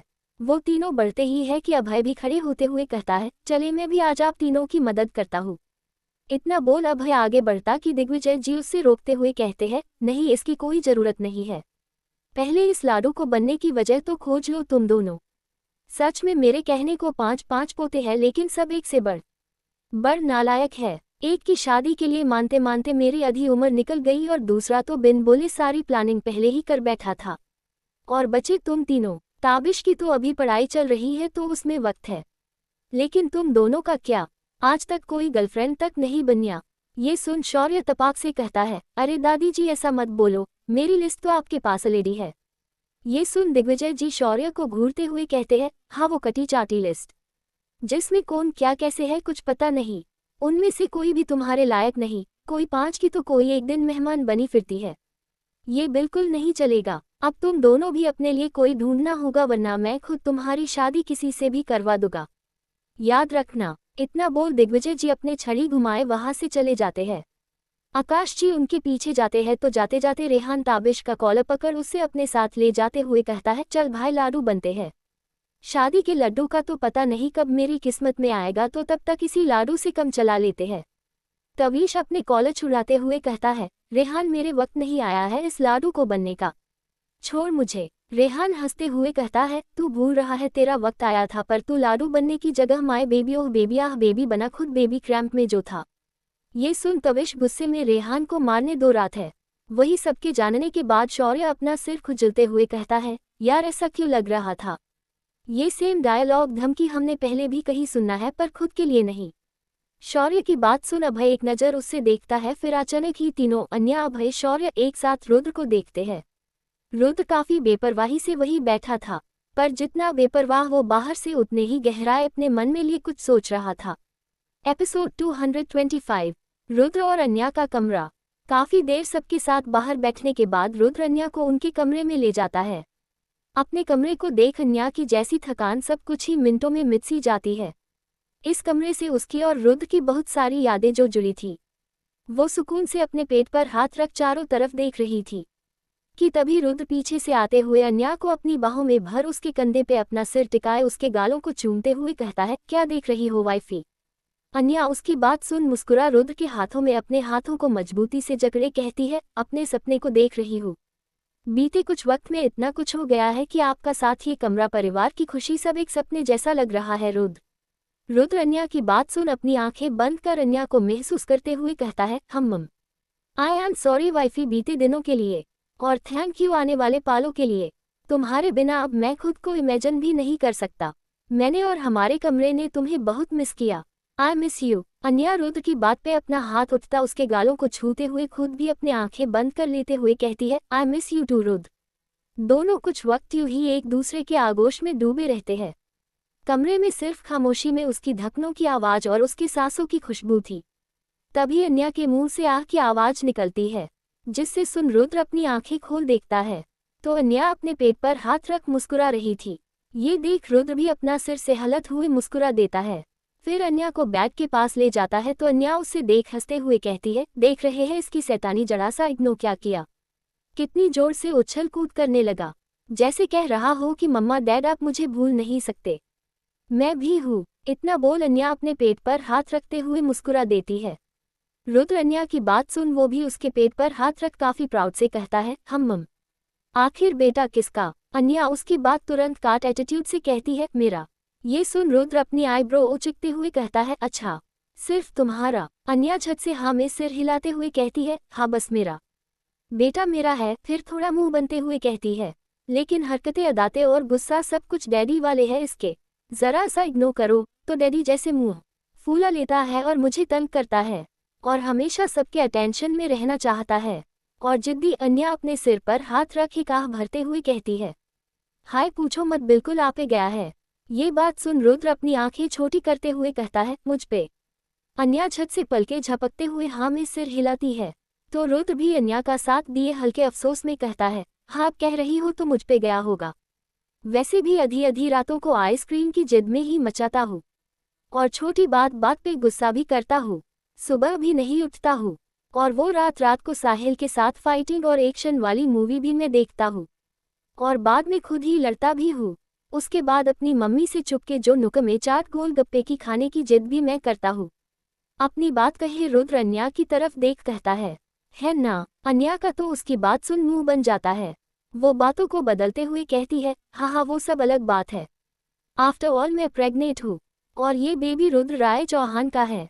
इतना तो बनता। वैसे आपको ऑफिस नहीं जानना, अमन का कॉल आया था। अन्या को बात बदलते हुए देख रुद्र हल्का मुस्कुरा कर उससे देखता है, फिर उसी खुद की बाहों में भर क्यूटी कहता है, नहीं मेरा मन नहीं। सोच रहा हूँ मैटरनिटी लीव ले लूँ। व्हाट से? मैटरनिटी लीव का सुन अन्या थोड़ी दंग हो जाती है, क्योंकि रुद्र उसके प्रेगनेंसी में काफ़ी स्ट्रिक्ट भी था और पूरे दिन उसके स्ट्रिक्टेंस में रहना तो अब अन्या के बस में नहीं था। इसलिए वो झट से नमे सिर हिलाए उससे खुद से दूर करते हुए कहती है, नहीं कोई ज़रूरत नहीं है इसकी। और वैसे भी मैटरनिटी लीव लास्ट के कुछ मंथ में होता है, अभी तो 5 मंथ हो रहे हैं। और सबसे बड़ी बात प्रेग्नेंट मैं हूँ आप नहीं, इसलिए ये सारे बहाने छोड़े और काम पे जाए। बहुत लीव आपने ऑलरेडी ले लिए है। अन्या इतनी जल्दी जल्दी एक्सप्लेन करते देख रुद्र मन ही मन मुस्कुरा देता है। उससे अन्या को छेड़ने में मजा आ रहा था। वो काफ़ी आराम से कहता है, तो क्या हुआ वाइफी, आखिर बॉस हूँ मैं, मेरी कौन सी न जानने पे सैलरी कटेगी। इतना बोलते हुए रुद्र आराम से बेड पे लेट जाता है और अपने दोनों हाथों को अपने सिर के पीछे टिकाए कहता है, और काटती भी है तो क्या, तुम्हारे पति के पास बहुत पैसे है वाइफी, सो रिलैक्स। इतना बोल रुद्र अन्या को अपने करीब खींचता ही है कि अन्या झट से उसे दूर होते हुए उससे भी उठते हुए कहती है, रिलैक्स कैसे रिलैक्स, आप पूरे दिन में घर में नहीं रह सकते, ये अच्छा थोड़ी लगता है, आपको अपने काम पे जाना चाहिए। रुद्र अन्या की बातों को काफ़ी लाइटली लिए कहता है, हम वाइफी अगर मैं ऑफिस चला गया तो तुम मुझे बहुत मिस करोगी। अन्या उसके बहने देख जबरदस्ती की मुस्कान के साथ कहती है, तो मैं आपको कॉल कर लूँगी। रुद्र अन्या की बात सुन कुछ सोचते हुए कहता है, वो तो ठीक है वाइफी तुम कॉल कर लोगी, पर अगर मेरे बच्चे ने मिस किया तो वो कॉल कैसे करेगा, इसलिए मैं क्या कहता हूँ ऑफिस। वो इतना ही कहता है कि अन्या उससे काफ़ी तीखी नज़रों से घूरती है, जैसे कह रही हो अब एक और बहाना सुनने के मूड में वो बिल्कुल नहीं है। ये देख रुद्र जल्दी से एक घुट अपने कंठ में दबाए कहता है, मेरा मतलब है कि मैं ऑफिस तो भी जाऊंगा। फिर जल्दी से थोड़ा झुक अन्या के पेट के पास जाते हुए कहता है, जूनियर चौहान अपनी मम्मा को तंग मत करना जायद, डैडी को मिस करने पे, डैडी जल्दी जल्दी काम खत्म कर तुम्हारे पास आएंगे, ओके। इतना बोल रुद्र अन्या को देखता है जैसे जाने की परमिशन मांग रहा हो। ये देख अन्या की हंसी छूट जाती है। वो रुद्र को बेड पे धक्का देते हुए खुद की बाहों में जाते हुए कहती है, आज से नहीं कल से मैं खुद को प्रिपेयर कर लूंगी, कुछ पल की जुदाई के। ये सुन रुद्र झट से कुछ कहने को होता है, तो फिर मैं क्या। वो इतना ही बोल पाता है कि अन्या उसके होठ पर अपने होठ रख उससे रोक देती है और एक छोटी सी स्वीट सी किस करते हुए कहती है, कुछ नहीं कहेंगे, बस मेरे साथ रहे। इतना बोल अन्या मुस्कुराते हुए उसके हाथ में अपने हाथ फंसाकर उसी काश कर थाम लेती है। ये देख रुद्र भी उसका साथ देते हुए उससे प्यार से देखने लगता है और प्यार से उसके माथे पर किस करता है। दोनों वापस से बस एक दूसरे में खोए से रहते हैं। ये खामोशी भरे पल भी उनके लिए उतने ही खास होते हैं, जहां आंखें दिल धड़कन जुबान से जायद कह जाती है, क्योंकि उनके दायरे लफाजों में जो नहीं बांधने होते। वही दूसरी तरफ साची अपना बैग उठाए सबसे अलविदा लिया अपने घर जानने को निकलती है और साथ ही रेहान को कॉल करती है ताकि वो उससे छोड़ दे, पर रेहान तो जैसे हवा हो गया था, वो उसी कहीं नहीं मिल रहा था, अब न अपना फ़ोन उठा रहा था। ये देख साची कंफ्यूज सी इधर उधर देखती हुई कॉरिडोर में चल रही थी कि तभी एक हाथ मजबूती से थाम उससे अपने साथ पिले के पीछे लिए आता है। साची की पहले हल्की चीख निकलती है, लेकिन जब अपने सामने रेहान को देखती है तो हल्का उसके कंधे पर मरते हुए कहती है, रेहान क्या कर रहे हो, मुझे डरा दिया और कहा थी कब से ढूंढ रही थी तुम्हें। ये सुन रेहान काफ़ी क्यूरली कहता है, जरा अपने दिल में झांक के देखना था शोना, शायद जल्दी मिल जाता। साची उसकी ये लाइन सुन नॉर्मल हंसती हुई उसके गालों को पिंच कर कहती है, ओह माय चीजी पाई, ये इतना सारा चीजी लाइन तुम लाते कहाँ से हो। रेहान बारे कामली कहता है, फैक्ट्री है अपनी। ये सुन साची उचकते हुए कहती है, क्या। रेहान साची के एक्सप्रेशन को साइड में रख जल्दी से उससे अपनी बाहों में जकड़ते हुए बड़े रोमांटिक अंदाज में कहता है, ये सब छोड़ो शोना। मैं क्या बोलता हूँ, हम भी अपने फैक्ट्री में क्यों ना अपने जैसे प्रोडक्ट बनाएं। मेरी तरह हैंडसम एंड क्यूट और तुम्हारी तरह intelligent and caring hardworking responsible वाले क्वालिटी का, जिसका नाम हम। इतना बोल रेहान कुछ सोचते हुए आगे कहता है कि साची अपने दोनों हाथों से उससे पूछ करते हुए थोड़े हैरानी से कहती है, होल्ड ऑन रेहान, ये तुम्हारे हवा के घोड़े जो बिन लगाम के आगे बढ़े जा रहे हैं, उससे बोलो जरा रुक जाए, अभी इसमें बहुत टाइम है। रेहान ये सुन मुंह सिकोड़ बच्चों जैसे जिद कहता है, क्यों नहीं, कोई टाइम नहीं है, मुझे तो अभी चाहिए, let's make it Shona please. साची उसकी बात सुन कुछ शौक में कहती है, क्या प्लीज ये कोई शिनचैन का चोको चिप्स है या डोरेमोन का गैजेट है जो तुम मुझे प्लीज कहोगे और मैं तुम्हारी बात मन की कहीं से लाकर या अपने पॉकेट से निकल कर दे दूं। इतना बोल साची अपने सिर पर हाथ रख जैसे खुद से कहती है, हद है, ये लड़का कभी भी कुछ भी डिमांड करता है। रेहान साची को यूं देख हंसने लगता है, क्योंकि साची सच में रेहान की बातों को सीरियसली लिए बैठ गई। रेहान की हंसी देख साची अपने कंफ्यूज एक्सप्रेशन से देखती है तो रेहान उसके दोनों गालों पिंच करते हुए उसके लिप पर छोटी सी किस करते हुए कहता है, ओह माय शोना, यू आर सो क्यूट होना, मैं तो बस मजाक कर रहा था, अभी तो मैं खुद बच्चा हूँ, ऊपर से मैं तुम्हें शेयर करने के कोई मूड में नहीं हूँ, और जो इस घर में जूनियर चौहान आने वाला है वही काफ़ी है हम सब के लिए, तो तुम बेकार में इतना टेंशन ले रही हो, तुम बस उसकी जल्दी से चाची बन जाओ तो उसके चाचू को और नहीं चाहिए। रेहान की बात सुन पहली तो साची को गुस्सा आता है, लेकिन फिर खुद को मुस्कुराए बिना नहीं रह पाती। वो रेहान के आंखों में प्यार से देखते हुए उसके करीब बढ़ती है और अपना उंगलियों को उसके चेहरे पर काफी कशिश से चलते हुए कहती है, अच्छा। रेहान साची के एहसास में खोने ही लगा था कि साची जल्दी से उसके बालों को बिगड़ते हुए शरारत से कहती है, तो उसके चाचू को बोल दो घोड़ी ले आए, उसकी चाची कब से इंतजार कर रही है। इतना बोल साची हंसते हुए भागने लगती है। पहले रेहान उसकी हरकत पे हैरान होता है, पर जब उसकी बातों का मतलब समझता है तो वो भी खुशी से एक्साइटेड हुए साची की तरफ भागने लगा है। नेक्स्ट मॉर्निंग रुद्र ऑफिस तो जाता है, पर अन्या को हिदायतों की लंबी चौड़ी लिस्ट दिए जाता है, जिससे अन्या अब खुद परेशान हो जाती है, पर उससे रुद्र का ही केयरिंग नेचर काफ़ी जायद पसंद आता है। रुद्र के जानने के बाद दिग्विजय जी और आकाश जी का काफ़ी बढ़कर ख्याल रखते हैं, उसकी छोटी सी छोटी चीज़ का। अन्या तो घर में लगता ही नहीं कि उसकी सास नहीं है। वो काफ़ी खुश थी सबकी इतनी अटेंशन और प्यार पाके। रुद्र काफ़ी वक्त के बाद ऑफिस गया था तो काफ़ी बिजी था, लेकिन इतने बिजी होने के बाद अन्या को हर 2 घंटे में कॉल करता और यहाँ तक दोपहर में उसके साथ लंच करने खुद आता। अन्या उससे देख काफ़ी खुश होती है। एपिसोड 226। शाम का वक्त। अन्या गार्डन में बैठी अपने पेट पर हाथ रख अपने बच्चे की हलचल महसूस कर रही थी। वो इतना प्यार एहसास था कि अन्या के दिल में सुकून और होठों पे मुस्कान खुद पे भी खुद बिखर जाती थी। अन्या अपने बच्चे के साथ ही पल जीते हुए काफ़ी खुश लग रही थी कि तभी उसका ध्यान उसके फ़ोन के घंटी पे जाता है, जिससे उठाकर अन्या चेक करती है तो उसमें रुद्र का ही मैसेज आया होता है, मुझे लौटने में ज़रा सी देर हो जाएगी वाइफी, इसलिए तुम बाहर जायद देर बैठकर मेरा इंतज़ार मत करना, अपने कमरे में जाकर चुपचाप आराम करना और जूस पी लेना बिना नखरे किए। Okay be good wifey and good mama. न told my junior Chauhan daddy miss him. Anya Rudra का मैसेज पढ़ती ही है कि तभी एक नौकर उसके लिए जूस का ग्लास रख जाता है। ये देख अन्या अपना फ़ोन साइड रख मुस्कुराते हुए अपने पेट पर हाथ रख कहती है, मम, देख रहे हो बेबी, आपके डैडी हम दोनों की कितनी चिंता है, इतने बिजी होने के बाद भी हमारे लिए वक्त निकाल लेते हैं और हमारा ख्याल रखते हैं। अन्या अपने बच्चे से बात ही कर रही थी कि तभी पीछे से आवाज़ आती है, पर हमारा ख्याल कोई नहीं रखता भाभी। ये आवाज़ सुन अन्या पलट कर देखती है तो पीछे शौर्य खड़ा होता है। अन्या उसी देख मुस्कुराते हुए कहती है, अरे शौर्य तुम यहाँ इस वक्त। शौर्य अपने साथ लाए 2 पैकेट को अन्या की तरफ बढ़ाकर उसके पास बैठते हुए कहता है, क्यों भाभी, मैं इस वक्त नहीं आ सकता, आज कोई खास काम नहीं था और न ही कोई शूट था, तो सोचा बस आपको थोड़ी देर कंपनी दे दूँ। मुझे पता है वो मेरा वर्कोलिक दोस्त अपने काम में ऐसा वायस्ट होगा कि खुद की सूद भी भूल गया होगा और आपको अकेला छोड़ दिया होगा।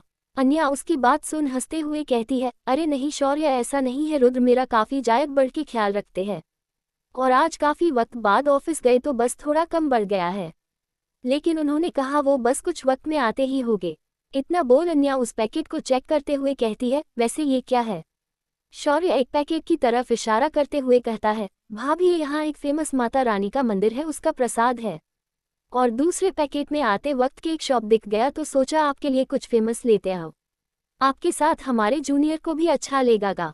अन्या उसकी बात सुन प्रसाद वाले पैकेट खोल उसमें प्रसाद माथे से लगाए खाते हुए कहती है, वैसे तुम मंदिर गए थे, मुझे नहीं पता था द फेमस सुपरस्टार शौर्य मित्तल मंदिर भी जाता है। अन्या की बात सुन शौर्य कुछ झेप सा गया, वो अपना सिर सहलते हुए एक जबरदस्ती की हंसते हुए कहता है, अरे नहीं भाभी, मैं मंदिर कहाँ गया था, वो तो बस मेरे मैनेजर ने मुझे ला कर दिया, वो गया था बस। अन्या प्रसाद खाते हुए शौर्य की हरकतों को नोटिस करते हुए कहती है, हम मैनेजर ठीक है, तब मैनेजर से कहना थैंक यू फॉर प्रसाद, वैसे अगर वो हवाल वाला प्रसाद होता तो मजा आ जाता है, सुनना है वो बहुत टेस्टी होता है। अन्या की बात सुन शौर्य झट से कहता है, पहले पता होता भाभी मैं आपके लिए वही लेकर आता। अन्या उसकी बात सुन अपने आईब्रो उचकता कर एक बड़ी सी मुस्कान के साथ देखती है तो शौर्य को अपनी ही बातों पे रियलाइज होता है कि उसने क्या बोल दिया। वो झट से हल्की सी अपनी जीभ दबते हुए कहता है, आई एम अपने मैनेजर से कहता। अन्या उसकी बात सुन कहती है, कोई नहीं, नेक्स्ट लेते आना, आई मीन अपने मैनेजर को कह देना। शौर्य समझ जाता है अन्या उसकी चोरी पकड़ चुकी है तो वो खुद में मुस्कुराते हुए अपना सिर नीचे कर गहरी से कहता है, आप वापस आ गई मेरे वरखले क्यार की जिंदगी में, बस इसी बार का शुक्रिया अदा करने गया था। अन्या उसकी बात सुन बड़े गौर से उससे देखते हुए कहती है, और हमें ऐसी शुक्रिया करने का कब मौका मिलेगा जनाब, तुमने और अभय तो जैसे आज जीवन संन्यास लेना फैसल हो जैसे।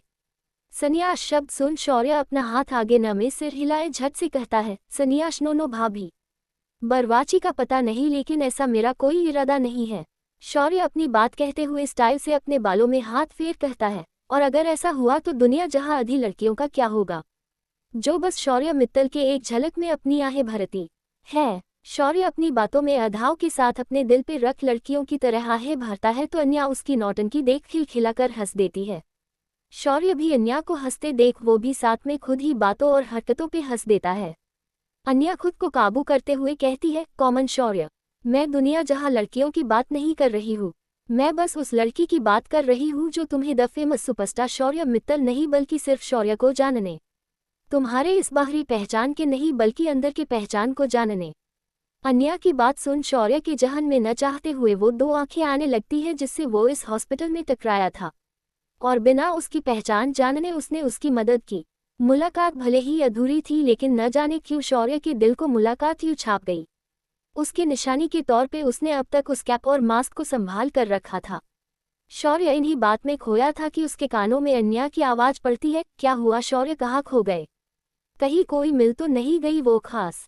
शौर्य अन्या की बात सुन अपने सिर झटकते हुए कहता है, अरे नहीं भाभी, ऐसा कुछ नहीं है, बस आपकी बातों में यूं जादू था कि मैं न चाहते हुए कल्पना सा करने लगा।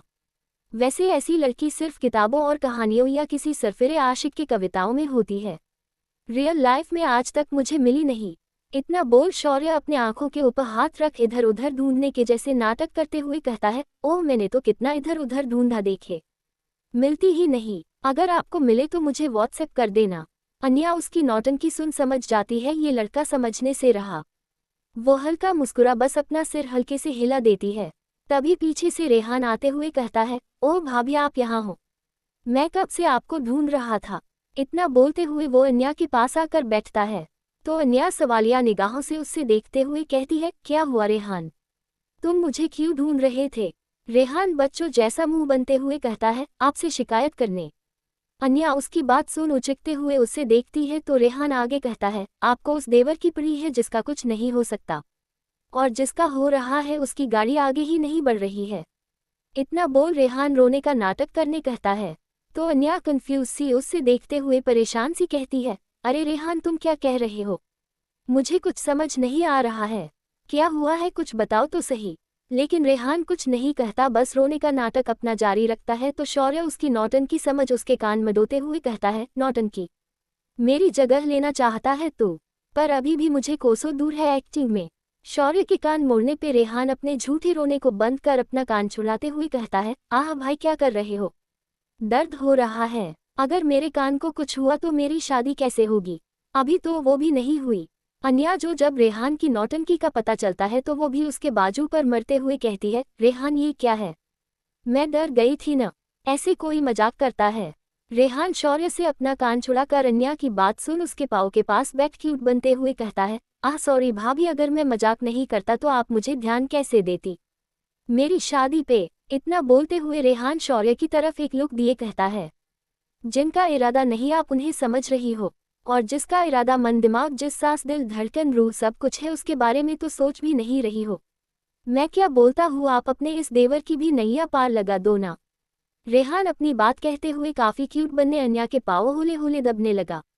अन्या शौर्य उसकी शादी के लिए बेताबी और बटरिंग देख हंसने लगे।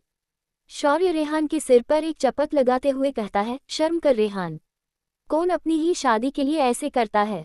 रेहान शौर्य की बात सुन अपने दांत दिखाते हुए कहता है, जिसकी गर्लफ्रेंड होती है ब्रो। शौर्य का उसकी बात सुन मुंह बन जाता है क्योंकि रेहान सारेआम उसका मजाक उड़ा रहा था। शौर्य जल्दी से कहता है, हाँ तो जिसकी होती होगी वो करे, मेरी तो इतनी है कि अगर मैंने किया तो मैं कहीं किशन कन्हैया को पीछे न छोड़ दूँ। रेहान शौर्य की बात सुन एक चुटकी वाले अंदाज में कहता है, वो सब तो ठीक है ब्रो, लेकिन इस वक्त जो आपके पीछे पड़ा है उससे आप चाह कर भी नहीं पीछा नहीं छुड़ा सकते। रेहान की बातों का मतलब शौर्य समझ पता उससे पहले ही उसके कानों में रुद्र की काफी कारक आवाज पड़ती है। शौर्य, उसकी आवाज में जो गुस्सा के कंपन थे उससे सुन शौर्य के बैठे बैठे पसीने छूटने लगे। अन्या रुद्र की आवाज सुन वो भी पलट कर देखती है तो रुद्र कुछ गुस्से में लग रहा था और शौर्य को घूर रहा था। शौर्य अपने मन में कोसते हुए कहता है, मार गया आज, ये सैतन आज मुझे नहीं छोड़ेगा। रुद्र आगे चलकर सीधा शौर्य के सामने खड़ा होता है। ये देख शौर्य एक डर के घुट लिए जबरदस्ती की मुस्कान के साथ उठता हुआ रुद्र को देख कहता है, अरे यार तू कब आया, पता ही नहीं चला। वैसे मैं भाभी से यही कह रहा था कि तू जल्दी जल्दी अपना काम खत्म कर उनके पास आएगा, इसलिए वो इंतजार न करे, है ना भाभी। शौर्य अपनी बात कहते हुए अन्या की तरफ एक सेविंग रिक्वेस्ट वाले लुक देता है। अन्या को समझ नहीं आता कि आखिर बात क्या हुई। शौर्य का डरा हुआ चेहरा, रुद्र का गुस्सा, उससे कुछ समझ नहीं आ रहा था। वो रुद्र की तरफ देख पूछती है, रुद्र क्या बात है, आप गुस्से में क्यों लग रहे हैं। शौर्य अन्या की बात सुन जल्दी मौका बनाए कहता है, वही तो भाभी, आप इसे पूछिए, मैं चलता हूँ, अपना ख्याल रखिएगा। इतना बोल शौर्य खिसकने को होता है कि रुद्र पीछे से उसकी कॉलर पकड़ कहता है, तुम कहाँ चले, आज तुम पहले सारे सवालों के जवाब दोगे, चलो मेरे साथ। इतना बोलते हुए रुद्र शौर्य को वैसे ही अपने साथ घसीटते हुए अंदर ले जाता है। शौर्य तो रुद्र से खुद को छुड़ाने की कोशिश करता है पर अफसोस उसकी कोशिश ही रह जाती है। वही उन्हें ऐसे जाते देख अन्या परेशान होती है तो वही रेहान शौर्य की हालत देख हंस रहा होता है। अन्या उसकी हंसी देख परेशान स्वर में पूछती है, तुम हंस रहे हो रेहान, तुम्हारे भाई ऐसे शौर्य को क्यों उठा कर ले गए, चलो देखते हैं, मुझे टेंशन हो रही है। अन्या उठने को होती है कि रेहान उन्हें रोकते हुए कहता है, नहीं भाभी रहने दो, उनका मामला है, उन्हें ही निपटने दो, और वैसे भी ये आम बात है शौर्य भाई के लिए, उन्हें तो हर गलती पे भाई से डांट पड़ती ही है, और अभी अभी जो सेंट्रल के चर्चे में उसके वजह से शौर्य भाई पे जो मुसीबत आई है उसका तो मुझे सही से आइडिया नहीं, लेकिन इतना पता है हम सबको भाई है न, वो सब संभाल लेंगे, वो हमारे लाइफ सेवियर है, इसलिए हम सब उतनी चिंता नहीं करते। रेहान की बात सुन अन्या असमंजस में कहती है, पर ये शौर्य ऐसी गलती कर क्या रहा है, I mean, उससे क्या जरूरत है इतने पंगे लेने की, और तो ये लड़का सुनता भी नहीं है किसका। रेहान अन्या की बात सुन हामी भर कहता है, हाँ ये तो शौर्य भाई काफी बेफिक्र किस्म के इंसान है, और वो अगर लास्ट सुनते हैं तो भाई के डर या गुस्से पे, पर वो भी अपने मूड पे। सच में उनके लाइफ में कोई होना चाहिए जो उसके काबू करे, बिल्कुल आपकी तरह जैसे अपने भाई को सुधार दिया। अन्या उसकी बात सुन कुछ नहीं कह पाती, बस मन ही मन शौर्य के लिए सोच परेशान सी होती है। वही दूसरी तरह शौर्य के अपार्टमेंट के सामने काफी सारी मीडिया थी उससे क्लियर फिक्शन के लिए, पर वो तो था ही नहीं अपने घर पे, उसका मेजर एक्सीडेंट, सब परेशान थे, किसी के बस में नहीं था मीडिया को समझने का। सारी मीडिया को देख ऐसा लग रहा था कि आज वो शौर्य को दबोचने के इरादे से आए थे। तभी कुछ पल में सबके फोन एक साथ मैसेज की बीप आती है। सारे मेडिका के लोग अपना अपना फोन चेक करते हैं और एक दूसरे की शक्ल देख वहां निकलने का इशारा करते हैं। सारी मीडिया चुपचाप वहां से निकल जाते हैं। भीड़ हटते देख शौर्य आदमी सब चैन की सांस ले गए हैं। वही कुछ दूर खड़ी एक लड़की जिसने एक लॉन्ग जैकेट हुडी पहनी थी, साथ ही मुंह पे मास्क लगाया हुआ था, बस उसकी दो काली काली आंखें दिख रही थी। वो वही भीड़ को हटते देख अपना सिर हल्का सा ऊपर कर उस बिल्डिंग को देखती हुई हल्का मुस्कुरा देती है। फिर सबको जाता देख वो भी निकलने लगती है कि तभी उसके कानों में कुछ रिपोर्ट्स की बातें पड़ती है, जिसमें से एक कह रहा था, तुम्हें पता है ये सारा मामला किसने हैंडल किया है? वही दे famous business tycoon Rudra Rai Chauhan ने। उसके दम और पावर के आगे मीडिया क्या नेता लोग कोई कुछ कह पता। उससे दूसरी रिपोर्टर कहती है, तभी तो शौर्य मित्तल की सारी स्कैंडल पलक झपकते ही सॉल्व हो जाते हैं। आखिर इतने बड़े आदमी का दोस्त जो है, सुनना है काफी गहरी दोस्ती है उनकी। सब रिपोर्ट्स बातों में सहमति दिलाते हैं। तभी एक जूनियर फीमेल रिपोर्ट्स कहती है, वैसे मैंने सुना है कि रुद्र राय चौहान बहुत हैंडसम भी है, बिल्कुल एक सेलिब्रिटी के जैसे, और वो बहुत ही अच्छे हैं, लाइक उनके बहुत चैरिटेबल ट्रस्ट भी चलते हैं। सारे रिपोर्ट्स ये सुन हामी भरते हैं।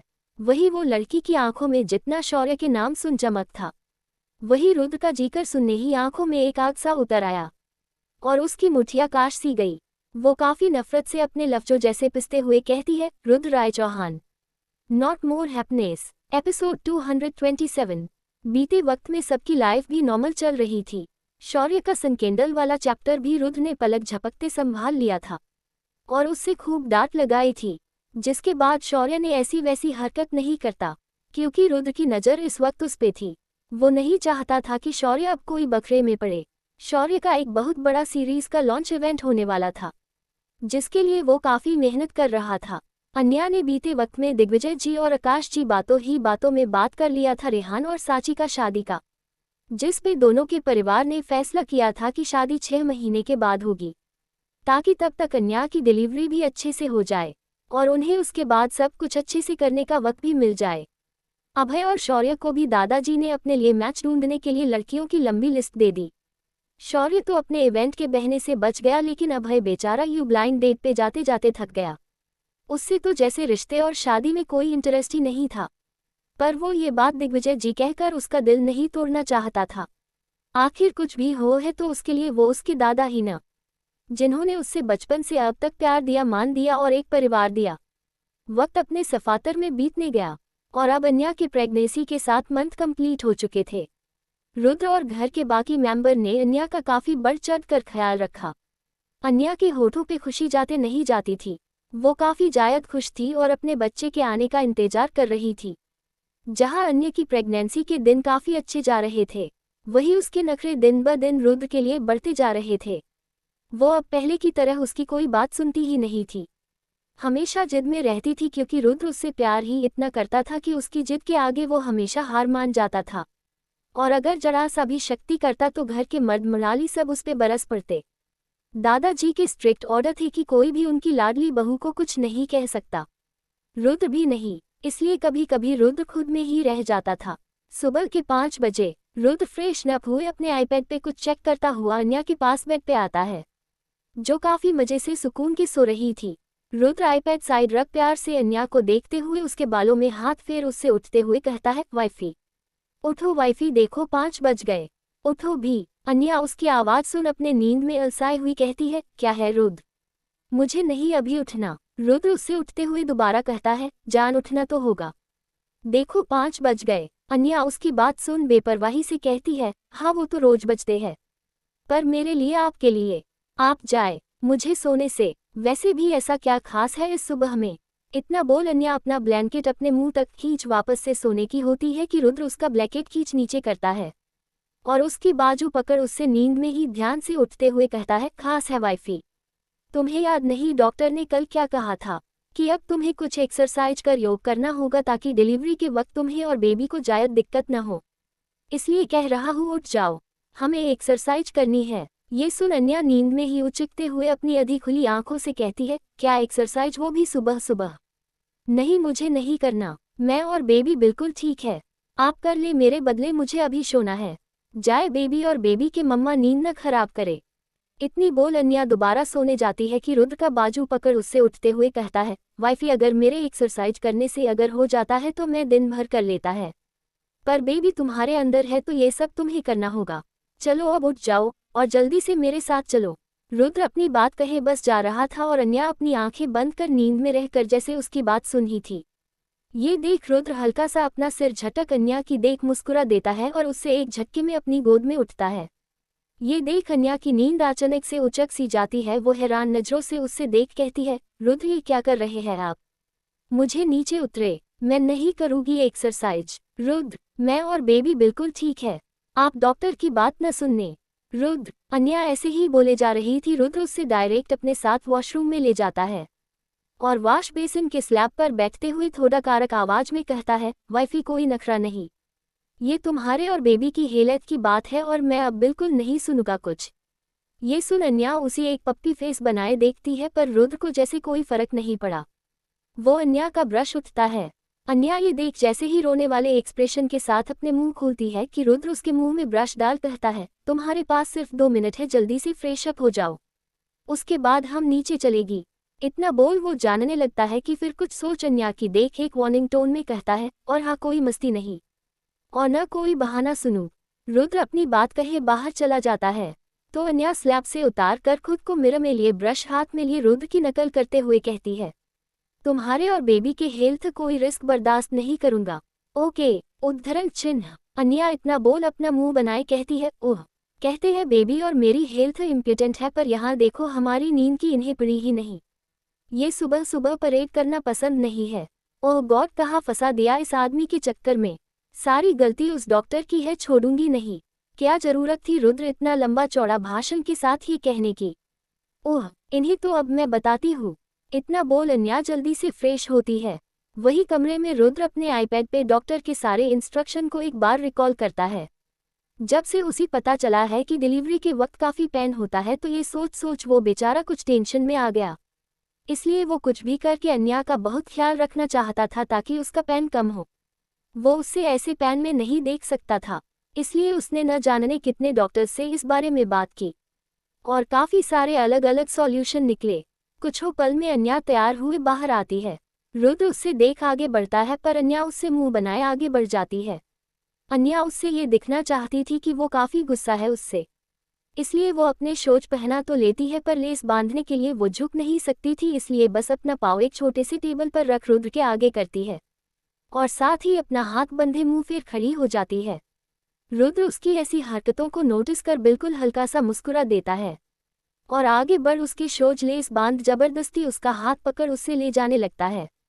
अन्या का तो पहले ही मूड खराब था, लेकिन जैसे ही रुद्र उससे अपना साथ गार्डन एरिया में ले जाता है एक्सरसाइज के लिए, तो सामने देख उसके चेहरे पर एक स्माइल सी खिल जाती है, क्योंकि सामने उसका पूरा परिवार जो इसके साथ उससे कंपनी देने खड़ा था। रेहान, तविश, शौर्य, अभय, आकाश जी, ये तक दिग्विजय जी भी अपनी छड़ी संभले वहां खड़े थे। साथ ही जियान और जैन भी थे। अन्या उन्हें देख स्माइल करते हुए कहती है, अरे वाह, आप सब यहाँ। डैड, दादाजी आप भी। दिग्विजय जी हंसते हुए कहते हैं, अब अपने पर पोते और बहू का साथ देने हमें तो अन्ना ही था। आखिर हमें भी कसरत कर रहना है ताकि उसके साथ खेल न सके। तो बस। अन्या उसकी बात सुन हंस देती है। रेहान भी आगे बढ़ अन्या के शोल्डर पे हाथ रख कहता है, भाभी इनका छोड़े, ये तो बस कहते हैं यहाँ फिट रहने की बात और अंदर जाकर मुन्ना से चाशनी में दुबई चाय की फरमाइश।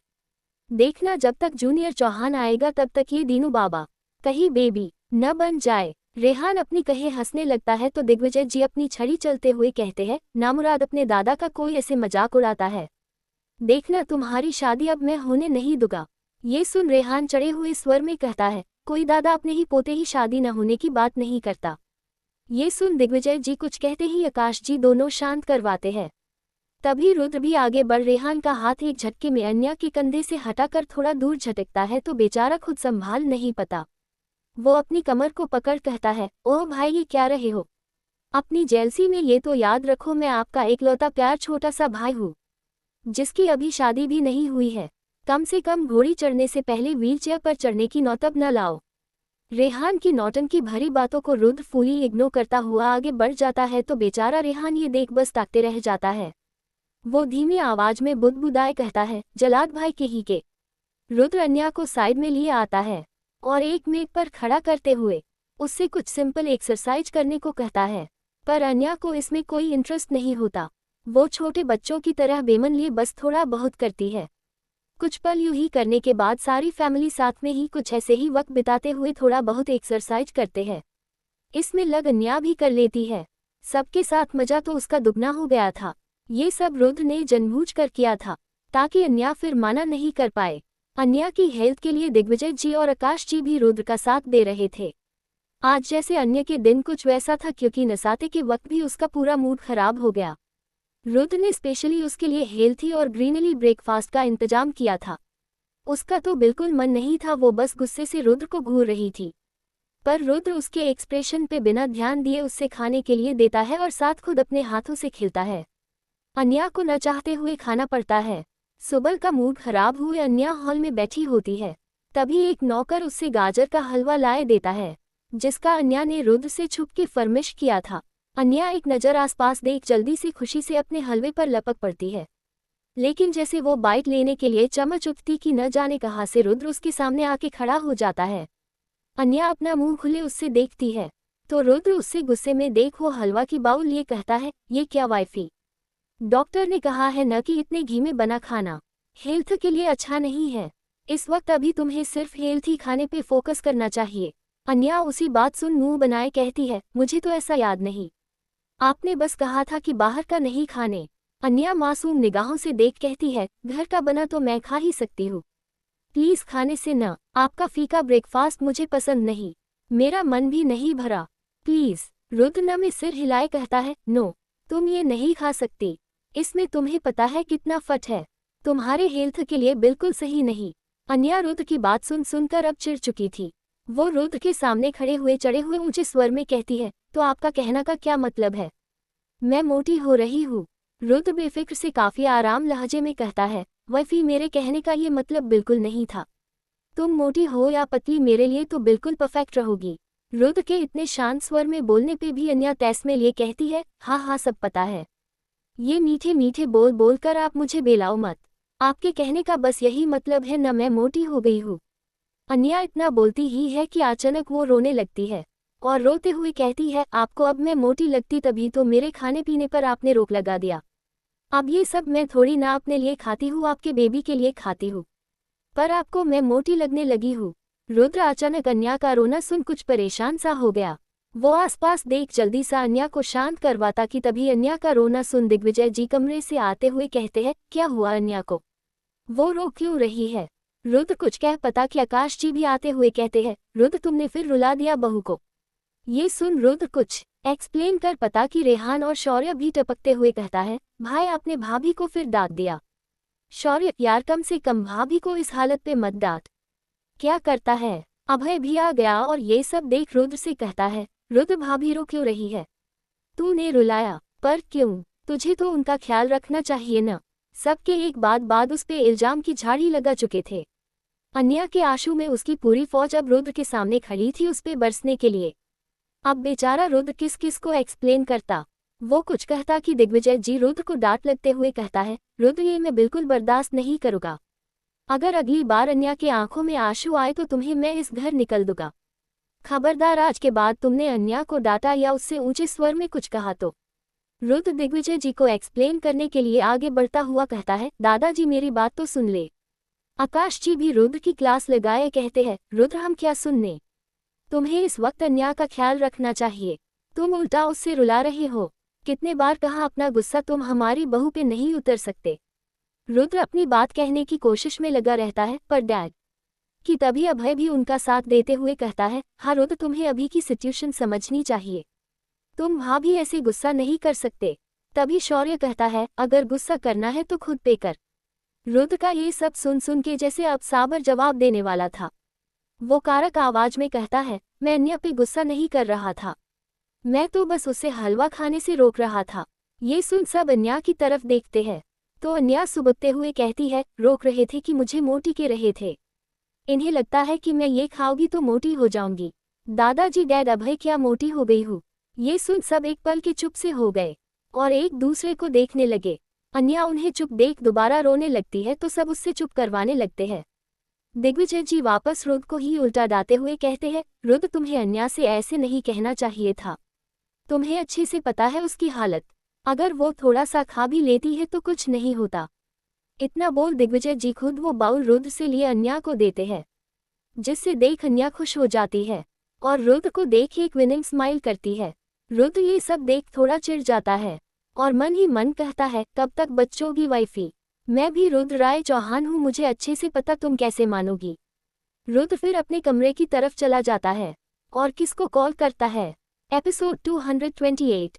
रुद्र को डांट खिलाकर अन्या बड़े मजे से अपने हलवे पर कॉन्सेंट्रेट करती है। लेकिन जब दोपहर का खाना उससे रुद्र के अकॉर्डिंग मिलता है तो रुद्र को मुंह बनाए देखती है। रुद्र उससे बिना एक्सप्रेशन के शांति से देख रहा था। अन्या प्लेट साइड कर मुंह बनते हुए कहती है, रुद्र मुझे नहीं खाना ये घास फूस फीका खाना। आप ऐसे क्यों कर रहे हैं। रुद्र अन्या की बात सुन प्लेट वापस उसके सामने सरकते हुए कहता है, लेकिन ये तुम्हारे हेल्थ के लिए जरूरी है और तुम्हें यही खाना होगा। अन्या उसकी बात सुनकर चिढ़ते हुए कहती है, आप बहुत गंदे हैं। आप अब मुझसे प्यार नहीं करते, इसलिए ऐसे टॉर्चर कर रहे हैं। रुद्र अन्या की नौटंकी देख उसे देख अपना सिर झटकता हुआ कहता है, वैफी तुम्हारे ऐसी बातों का मुझ पे कोई असर नहीं होगा। तुम्हें चुपचाप यही खाना होगा और रही बात तुम्हारे पसंद का तो वो तुम्हें 2 दिन में एक बार ही मिलेगा, बाकी दिन यही खाना होगा। अन्या ये सुन अपना मुंह सिकोड़ उससे देखती है तो रुद्र अपने हाथ से उससे एक निवाला बढ़ता है। अन्या में सिर हिलाए कहती है, आप मेरे साथ ऐसे जबरदस्ती नहीं कर सकते। मैं दादाजी और डैड से आपकी कंप्लेन कर दूंगी। ये सुन रुद्र अपनी एक आईब्रो उचकने हुए अपना फोन निकल कहता है, ठीक है तो मैं अपनी सासू माँ से कंप्लेन कर दूंगा। उनकी बेटी मेरी बात नहीं सुनती।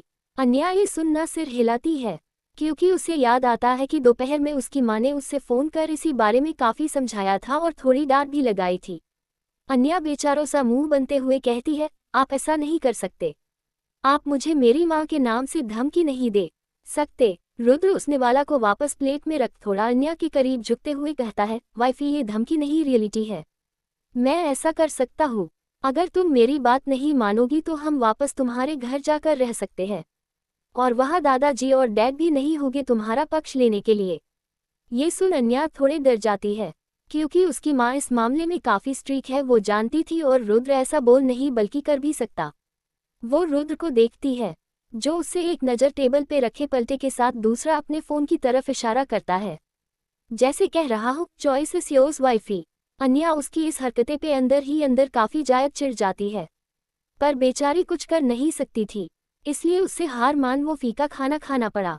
रुद्र अन्या को खाते देख बस हल्का सा मुस्कुराते हुए उसके अपने उंगलियों से उसके होठों को साफ करता है। वही अन्या उसकी मुस्कान पे अंदर ही अंदर काफी जायद चीर चुकी थी। वो अपना खाना खत्म कर रुद्र से बिना कुछ कहे अपने कमरे में गुस्से में चली जाती है। रुद्र उससे जाते देख मन में कहता है, हम सॉरी पर ये जरूरी था वाइफी। आई नाउ तुम गुस्सा हो लेकिन मैं भी रुद्र राय चौहान हूँ, अपने बीवी को मानना काफी अच्छे से आता है। उद्धरण चिन्ह। इतना बोल रुद्र भी वहां से चला जाता है। ऐसे ही 2-3 दिन बीत जाते हैं। रुद्र अन्या को माना तो लेता है पर जब भी वो खाना देखती है वो वापस से रूठ जाती है। रुद्र ने इस बीच अन्या के हेल्थ से रिलेटेड उसका काफी जायद ध्यान रखता है। Exercise, medicine, proper nutrition, rest, सब कुछ इस बीते दिन में रुद्र के अकॉर्डिंग होता था अन्या का, जिससे अन्या काफी जायद चीर जाती थी क्योंकि वो अब उसकी बात नहीं मानता था और जायद से जायद वक्त अन्या के साथ रहता था ताकि अन्या कोई गलती नहीं करे। इस सब से परेशान हो चुकी थी अन्या। एक सुबह नाश्ते के बाद रुद्र अपनी फाइल पे काम करते हुए हॉल में बैठा जियान को कुछ इंस्ट्रक्शन दे रहा था। आज उसकी काफी इम्पोर्टेंट मीटिंग थी जिसके लिए वो प्रिपेयर कर रहा था। काम खत्म होने के बाद वो जैसे ही ऑलमोस्ट निकलने ही वाला था कि तभी उसकी नज़र दरवाजे पे पड़ी। सामने खड़े इंसान को देख उसकी आंखें छोटी और भौं तन गई। सामने और कोई नहीं, आयुष खड़ा था। आयुष रुद्र को सामने देख अंदर आते हुए काफी रिस्पेक्टफुली उससे ग्रीट करते हुए कहता है, गुड मॉर्निंग बॉस।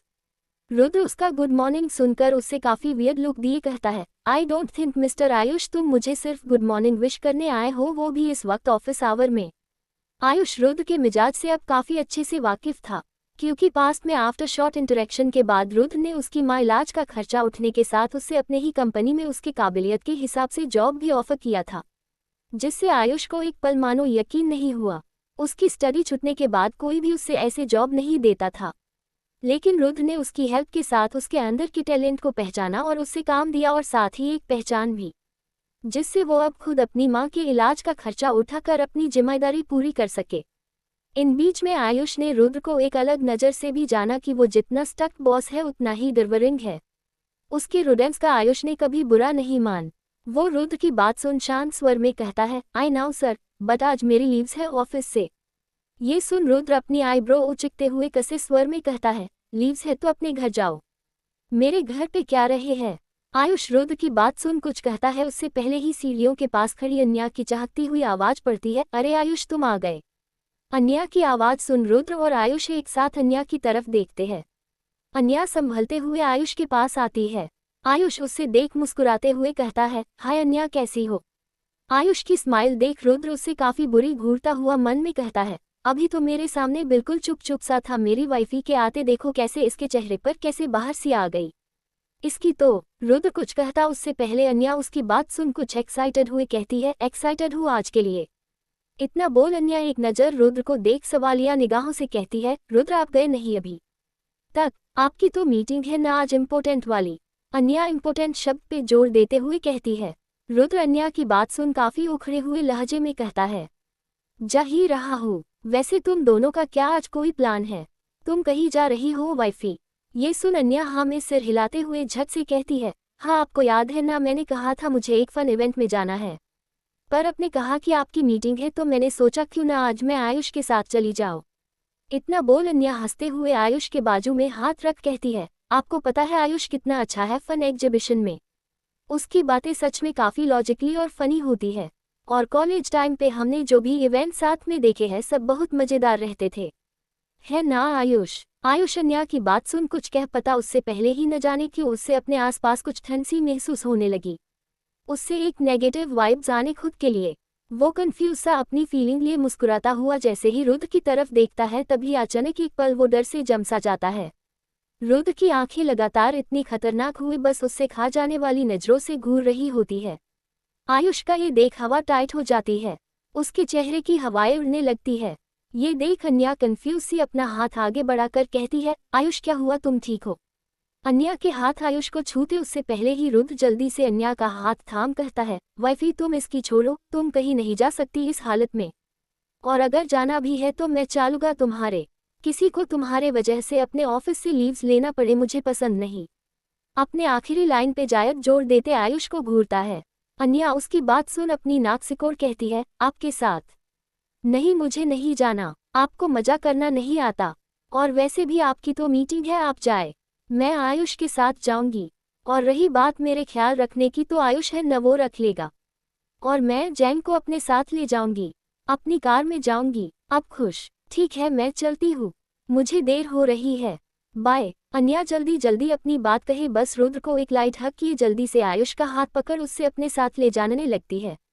रुद्र तो बस आवक सा रह जाता है, अन्या ने उससे मौका ही नहीं दिया था कुछ कहने का या रोकने का। अन्या ने आयुष की बाजू पकड़ती थी ये देख देख उसका माथा फिर चुका था, एक काफी गुस्से में लग रहा था। वही उनके पीछे खड़ा जियान सारी सिचुएशन देख काफी शांत स्वर में कहता है, बॉस मीटिंग के लिए देर। रुद्र जियान की बात सुन उससे तरफ काफी गुस्से तरफ देखता है तो जियान चुप हो जाता है। वो इतना तो समझ गया था आज मीटिंग होने से रही उसकी उसके बॉस का दिल दिमाग कहीं और जो भागने वाला है। वही दूसरी तरफ अन्या सबसे पहले आयुष की मां से मिलने हॉस्पिटल जाती है, उसके बाद उस इवेंट पे जहां वो दोनों काफी फन करते हैं, अपने कॉलेज के टाइम को याद करते हैं, कुछ हंसी मजाक, कुछ पुराने दोस्त के साथ पुराने याद कर सच में मूड और लाइफ जैसे काफी लाइट हो जाता है। आयुष ने अन्या का काफी ख्याल रखा, उससे भीड़-भाड़ वाली जगह पे। आफ्टर इतनी सारी मस्ती के बाद अन्या और आयुष एक रेस्टोरेंट पे बैठे थे। अन्या काफी मजे से उस मेनू बुक को पढ़ रही थी, इतने दिनों बाद उसके मन का खाने को उससे मिलेगा बिना रुद्र के स्ट्रिक्शन के। ये सोच सोच वो डिसाइड नहीं कर पा रही थी कि वो क्या ऑर्डर करे। आयुष उससे यूं मेनू को देखते देख उसके हाथों से मेनू लिए कहता है, ओह मैडम मेनू खाने का इरादा है क्या। देख रहा हूँ कब से बस मेनू तार रही हो, ये खाने का मेनू है तुम्हारी जन्म पत्रिका नहीं, जो बस अपना भूत भविष्य वर्तमान देखने में लगी हो। अन्या उसकी बात सुन मुंह चढ़ाए कहती है, मुझे पता है जायद लेक्चर न दो, और मेनू इधर करो मुझे खाना ऑर्डर करना है। इतना बोल अन्या उसके हाथ से मेनू लेती है और खाना ऑर्डर करती है। आयुष उसका ऑर्डर सुनकर अपने आंखें फाड़ बस उसे देख रहा था। वेटर के जानने के बाद आयुष अन्या को हैरत से देख कहता है, यार तू इतना सब खाएगी वो भी अकेले। अन्या उसकी बात सुन एक बड़ी स्माइल के साथ नमे सिर हिलाए अपने पेट की तरह इशारा किए कहती है, नहीं ये भी खाएगा मेरे साथ। आयुष उसकी बात सुन अपने ही सिर पर मरते हुए कहता है, हवासी कहीं की, तेरा क्या इरादा है एक दिन में मेरे महीने भर की सैलरी खाने का। अन्या उसकी बात से अपनी आंखों को काफी क्यूटली टिमटिमाते हुए हाँ में सिर हिलाती है। तो आयुष उससे घूरता है, पर वो कुछ कह पता उससे पहले ही अन्या का फोन बजाता है। अन्या चेक करती है तो ये कॉल वापस से रुद्र का था। ये देख अन्या चीड़ भी जाती है तो कहीं न उससे मजा भी आ रहा था। रुद्र का ये 3 घंटे में 15वां कॉल था। एपिसोड 229, आयुष और आन्या की दोस्ती। अन्या रुद्र का कॉल उठते ही जैसे उसके सारे सवालों का जवाब एक स्वर में देकर झट से कॉल काट कर देती है, ताकि उसके इंट्रोगेशन सेशन से उससे छुटकारा मिल जाए जल्दी। अन्या अपना फोन मुस्कुराते हुए एक नज़र फोन को देख कुछ सोचती है, फिर अपनी निगाहें आयुष पे ले जाती है, जो काफी सीरियस हुए अपने फोन में लगा हुआ था। अन्या उससे ऐसे देख उसका फोन छीनते हुए कहती है, क्या देख रहे हो भाई, इतने सीरियस होकर कहीं गर्लफ्रेंड की शादी का कार्ड तो नहीं है? इतना बोल अन्या एक झलक फोन में देखती है तो वो कंफ्यूज निगाहों से उससे देख कहती है, यार तू तो सच में डर गया मेरे खाने बिल से जो अपने लिए नौकरी ढूंढ रहा है। आयुष अन्या के हाथ से अपना फोन वापस खींचते हुए कहता है, तेरे खाने बिल का तो पता नहीं लेकिन तेरे पति से जरूर डर गया हूँ। तूने देखा था कैसे अपने आंखें छोटी करके मुंह घूर रहा था, ऐसा लग रहा था कि अभी के अभी कच्चा चबा जाएगा। आयुष अपने बात कहता ही है कि उसके ख्याल में वापस से रुद्र का वही चेहरा सामने आ जाता है। ये याद आते ही उसके शरीर में जैसे डर का एक झटका सा लगता है। वो अपने सिर को झटकते हुए वापस फोन में देखते हुए कहता है, इसलिए अब आगे का सोचना पड़ेगा ना मेरे को। अन्या उसकी बात सुन हंसते हुए उसके कंधे पर मरते हुए कहती है, क्या यार तुम भी। रुद्र ऐसे नहीं है, वो तुम्हें इतनी बात के लिए नौकरी से थोड़ी निकलेंगे। इतना बोल अन्या अपने सामने रखे ड्रिंक को पाइप से बेफिक्र हुए पीते हुए कहती है, वैसे डोंट वरी मैं हूं ना, तुम्हारी नौकरी सेफ है। आयुष उसकी बात सुन एक जबरदस्ती की बड़ी मुस्कान लिए कहता है, मैडम आप है तभी ऐसा हुआ। वैसे जो आप कह रही है कि रुद्र ऐसे नहीं है वैसे नहीं, तो मैं बता दूं जिसकी आप बात कर रही है वो आपके पति, और मैं जिसकी बात कर रहा हूं ना वो मेरे बॉस है, और वो बिल्कुल ऐसे है जैसे सुनामी के बाद की तबाही। अन्या उसकी बात सुन उससे काफी सार्कास्टिक लुक देती है, जैसे उससे उसकी बातों का कोई फर्क नहीं पड़ा। आयुष रुद्र के बारे में सोच सोच डरते हुए कहता है, न जाने आगे क्या होगा मेरा। तुम्हारा पति जैसे तुम्हारे सामने होता है वैसे दूसरों के लिए बिल्कुल नहीं है। मुझे तो अभी अभी वो अपनी सेकंड मीटिंग सोच सोच कर भी डर लगता है। उसने पूरा कैफे बुक करके मुझे अकेला अपने सामने 6 घंटे बैठाया रखा, सिर्फ किस लिए, तो अपनी बीवी के बारे में जाने के लिए। ऊपर से उसकी सीधी बातें मेरे लिए तो बुलेट में भारी धमकी जैसी थी। ऊपर से उसका बॉडीगार्ड, क्या नाम है, जियान, वो तो मुझे पूरे 6 घंटे ऐसे घूरता रहा है जैसे मेरे अंदर के heart, kidney, lungs, liver, brain, nerves सब एक बार में अपनी आंखों से ही सनकन कर लेगा। तेरा पति एक नंबर का साइको लगता है मुझे कभी कभी। सच कहूँ तो आयुष अपना डरवाना एक्सपीरियंस शेयर कर रहा था, जिससे अन्या बड़े मजे लिए सुन रही थी, कि तभी रुद्र के बारे में निकले आखिरी शब्द सुन अन्या वहां पड़ा ग्लास उठता कर आयुष के मुंह पर मरती है। ये देख आयुष अपने चेहरे पर हाथ दर्द से आंखें मिच लेता है, पर 2 बार जब उससे रियलाइज होता है कि अब तक कुछ नहीं हुआ, वो अपना आंख खोल सामने देखता है। अन्या मुस्कुराते हुए उससे खाली ग्लास पे इशारा करती है। ये देख आयुष काफी चिढ़ गया, क्योंकि अन्या उसका मजाक जो बना चुकी थी। अन्या हंसते हुए कहती है, क्या हुआ, पास्ट के एक्सपीरियंस याद आ गए क्या? आयुष उसकी बात सुन चिढ़े हुए स्वर में कहता है, सॉरी लेट भी करेक्ट, तुम दोनों एक जैसे हो, साइको। अन्या उसकी बात सुन आयुष के सामने पानी का खाली ग्लास रखते हुए उससे में पानी डालते हुए कहती है, आयुष आज मेरा मूड बहुत अच्छा है इसलिए तुम बच गए एक बार, पर याद रखना दोबारा की गारंटी में नहीं दूंगी। इतना बोल अन्या उसके कंधे पे मरते हुए हंसती है तो आयुष भी हंसने लगता है। दोनों को यूं हंसते मुस्कुराते बातें करते देख वही कॉर्नर के टेबल पर बैठा एक आदमी देख रहा था, और देखकर चिढ़ रहा था, और साथ ही गुस्से में अपने मुठिया भींचते हुए कहता है, ऐसी क्या बात हो रही है कि मुझे बात करने का 2 मिनट टाइम नहीं था मेरी बीवी के पास, और अपने फ्रेंड से हंस हंस के बातों में मगन है। मैं इस आयुष छोड़ूंगा नहीं, इसकी हिम्मत कैसे हुई मेरी ही बीवी के साथ इतना हंस हंस बात करने की। ये बंदा और कोई नहीं रुद्र था, जो बेचारा अन्या का कब से पीछा करते करते यहाँ बैठा उन्हें हंसते मुस्कुराते देख गुस्सा हो रहा था। वही उसके सामने टेबल के सामने बैठा जियान अपने बॉस की कब से बातें सुन रहा था। वो थोड़े कंफ्यूज स्वर में कहता है, बॉस आपको मैम के पास जाना चाहिए। I mean, पिछले 3 घंटे से हम उनका सिर्फ पीछा कर रहे हैं, इसकी क्या जरूरत है? आप डायरेक्ट भी तो मैम के पास जा सकते हैं, और उस आयुष को मैम से दूर कर सकते हैं। जियान की बात सुन रुद्र उसकी तरफ देखता है, फिर वापस से अन्या की तरफ देखते हुए कहता है, जियान तुम्हारी शादी हुई है? ये सवाल सुन जियान काफी उचक सा जाता है। ऐसे सवाल का उससे रुद्र से कभी नहीं थी, क्योंकि सारा वक्त तो वो उसके साथ रहता है, शादी करने का मौका तो दूर, एक लड़की को आंख उठाकर देखने तक की फुर्सत नहीं उसके पास। वो प्रीटी ऑकवर्ड लुक में नमे सिर हिलता है। तो रुद्र दोबारा पूछता है, कोई गर्लफ्रेंड है? जियान दोबारा नमे सिर हिलता है। तो रुद्र एक शॉर्ट स्माइल के साथ कहता है, देन जियान, तुम मेरी सिचुएशन नहीं समझ सकते। मैं यहाँ इसलिए अब तक चुपचाप बैठा हूँ क्योंकि मेरी बीवी वहाँ अपने दोस्त के साथ खुश है। काफी वक्त के बाद वो खुद को जी रही है। दोस्तों के साथ खुद की पहचान होती है और मैं नहीं उससे वो पहचान छीने।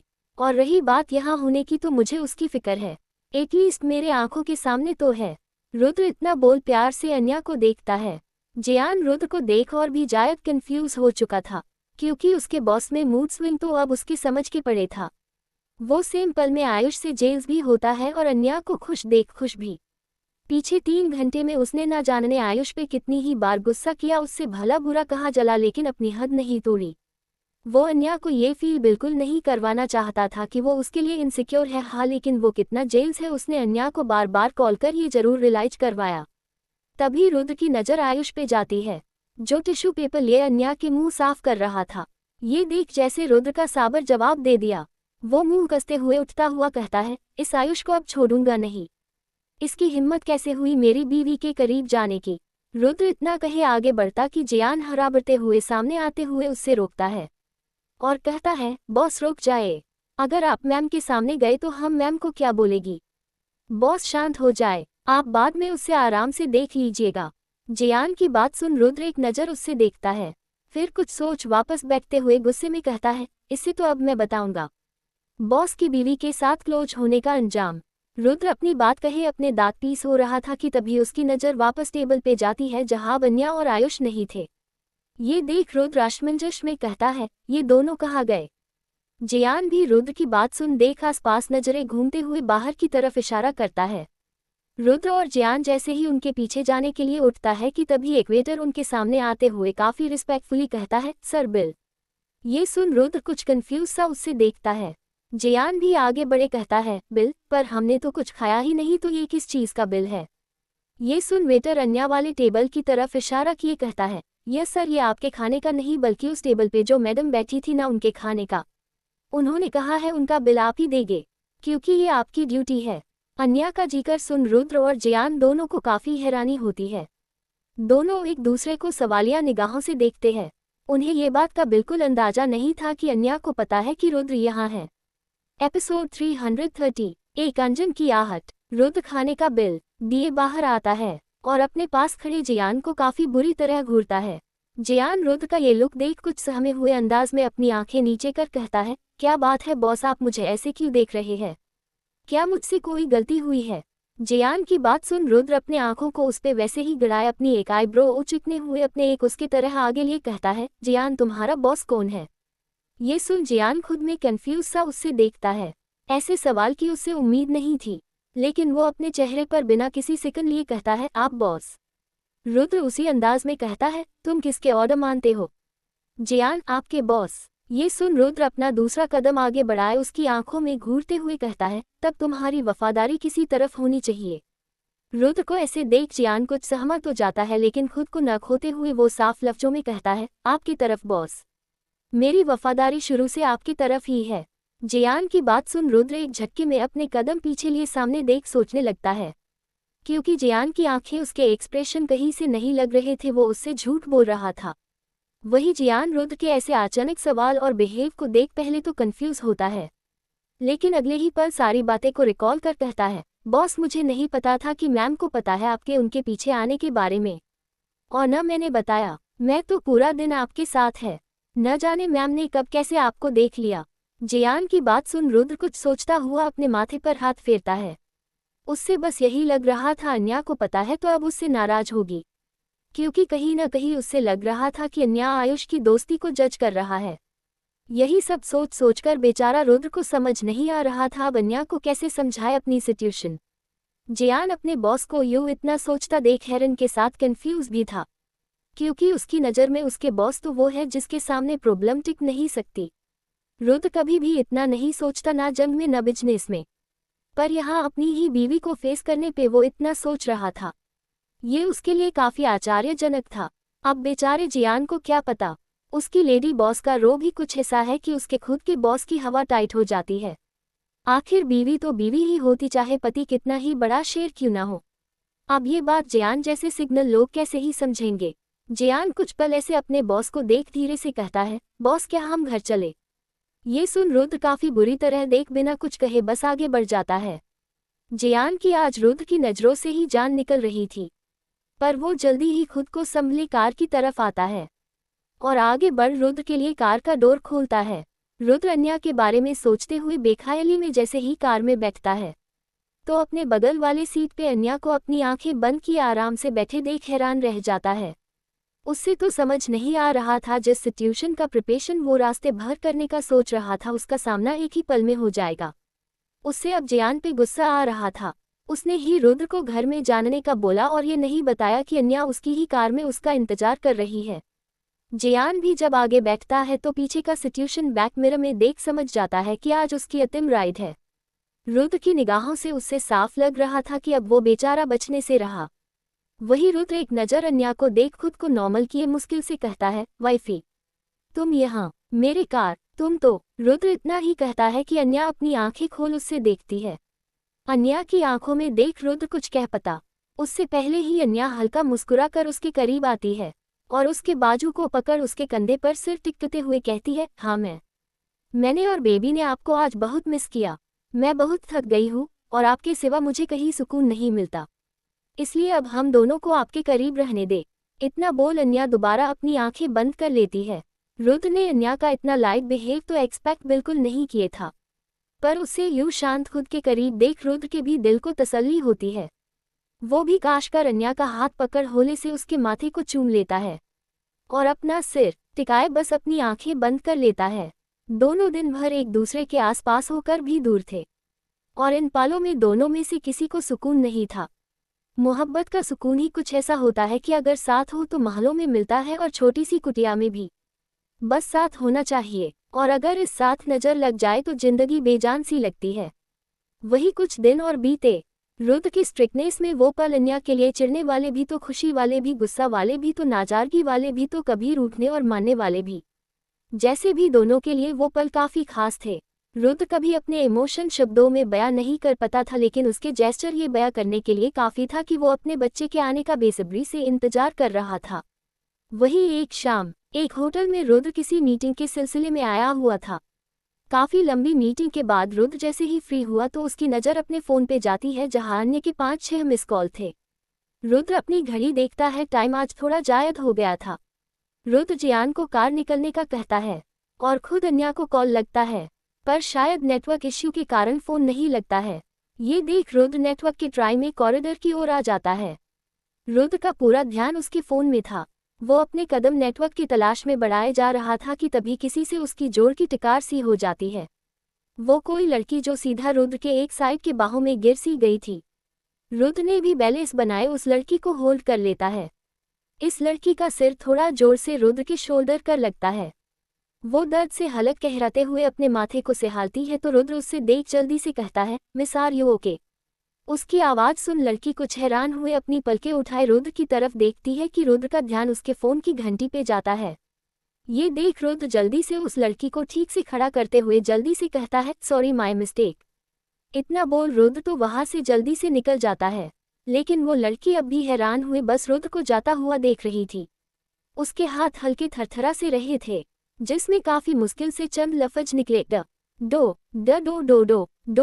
वही दूसरी तरफ रात के 11 बज चुके थे, पर रुद्र अब तक घर नहीं आया था। जेंटल रुद्र अब ऐसा नहीं करता था, वो अन्या के लिए हर वक्त टाइम से पहले आता था, लेकिन आज अब तक आया। इस बात का सोचकर अन्या थोड़ी परेशान हो रही थी। उसने ना जाने अपने फ़ोन में आए रुद्र के 10 शब्दों का वो मैसेज 1000 बार पढ़ लिया था, पर उससे चैन नहीं। रुद्र ने कहा था, सॉरी वाइफी आज मुझे थोड़ा लेट हो जाएगा, तुम प्लीज़ सो जाना। उद्धरण चिन्ह। वो अब तक बस उसी का इंतजार कर रही थी। वो कमरे में टालते हुए थकी बेड पर आती है और एक आह भरे शिकायती लहजे में अपने बच्चे से कहती है, देख रही डैडी हम दोनों को कितना सता रहे हैं। इन्हें अच्छे से पता है हम मम्मा और बेबी को डैडी के बिना नींद नहीं आती, पर देखो इतनी देर हो गई है फिर भी नहीं आ रहे हैं। मम्मा बहुत गुस्सा है डैडी से। इतना बोल अन्या अपना मुंह बनाना लेती है। वही बेबी जैसे अपनी मम्मा की बात सुन काफी जल्दी जल्दी से मूवमेंट करता है, जैसे वो भी कह रहा हो कि वो भी है। अन्या अपने बच्चे की हलचल महसूस करते हुए अपने पेट पर हाथ रख हल्का मुस्कुराते हुए कहती है, हाँ हाँ समझ गई, तुम भी हो, लेकिन ये गुस्सा मम्मा के सामने नहीं, डैडी के सामने करना है बेबी।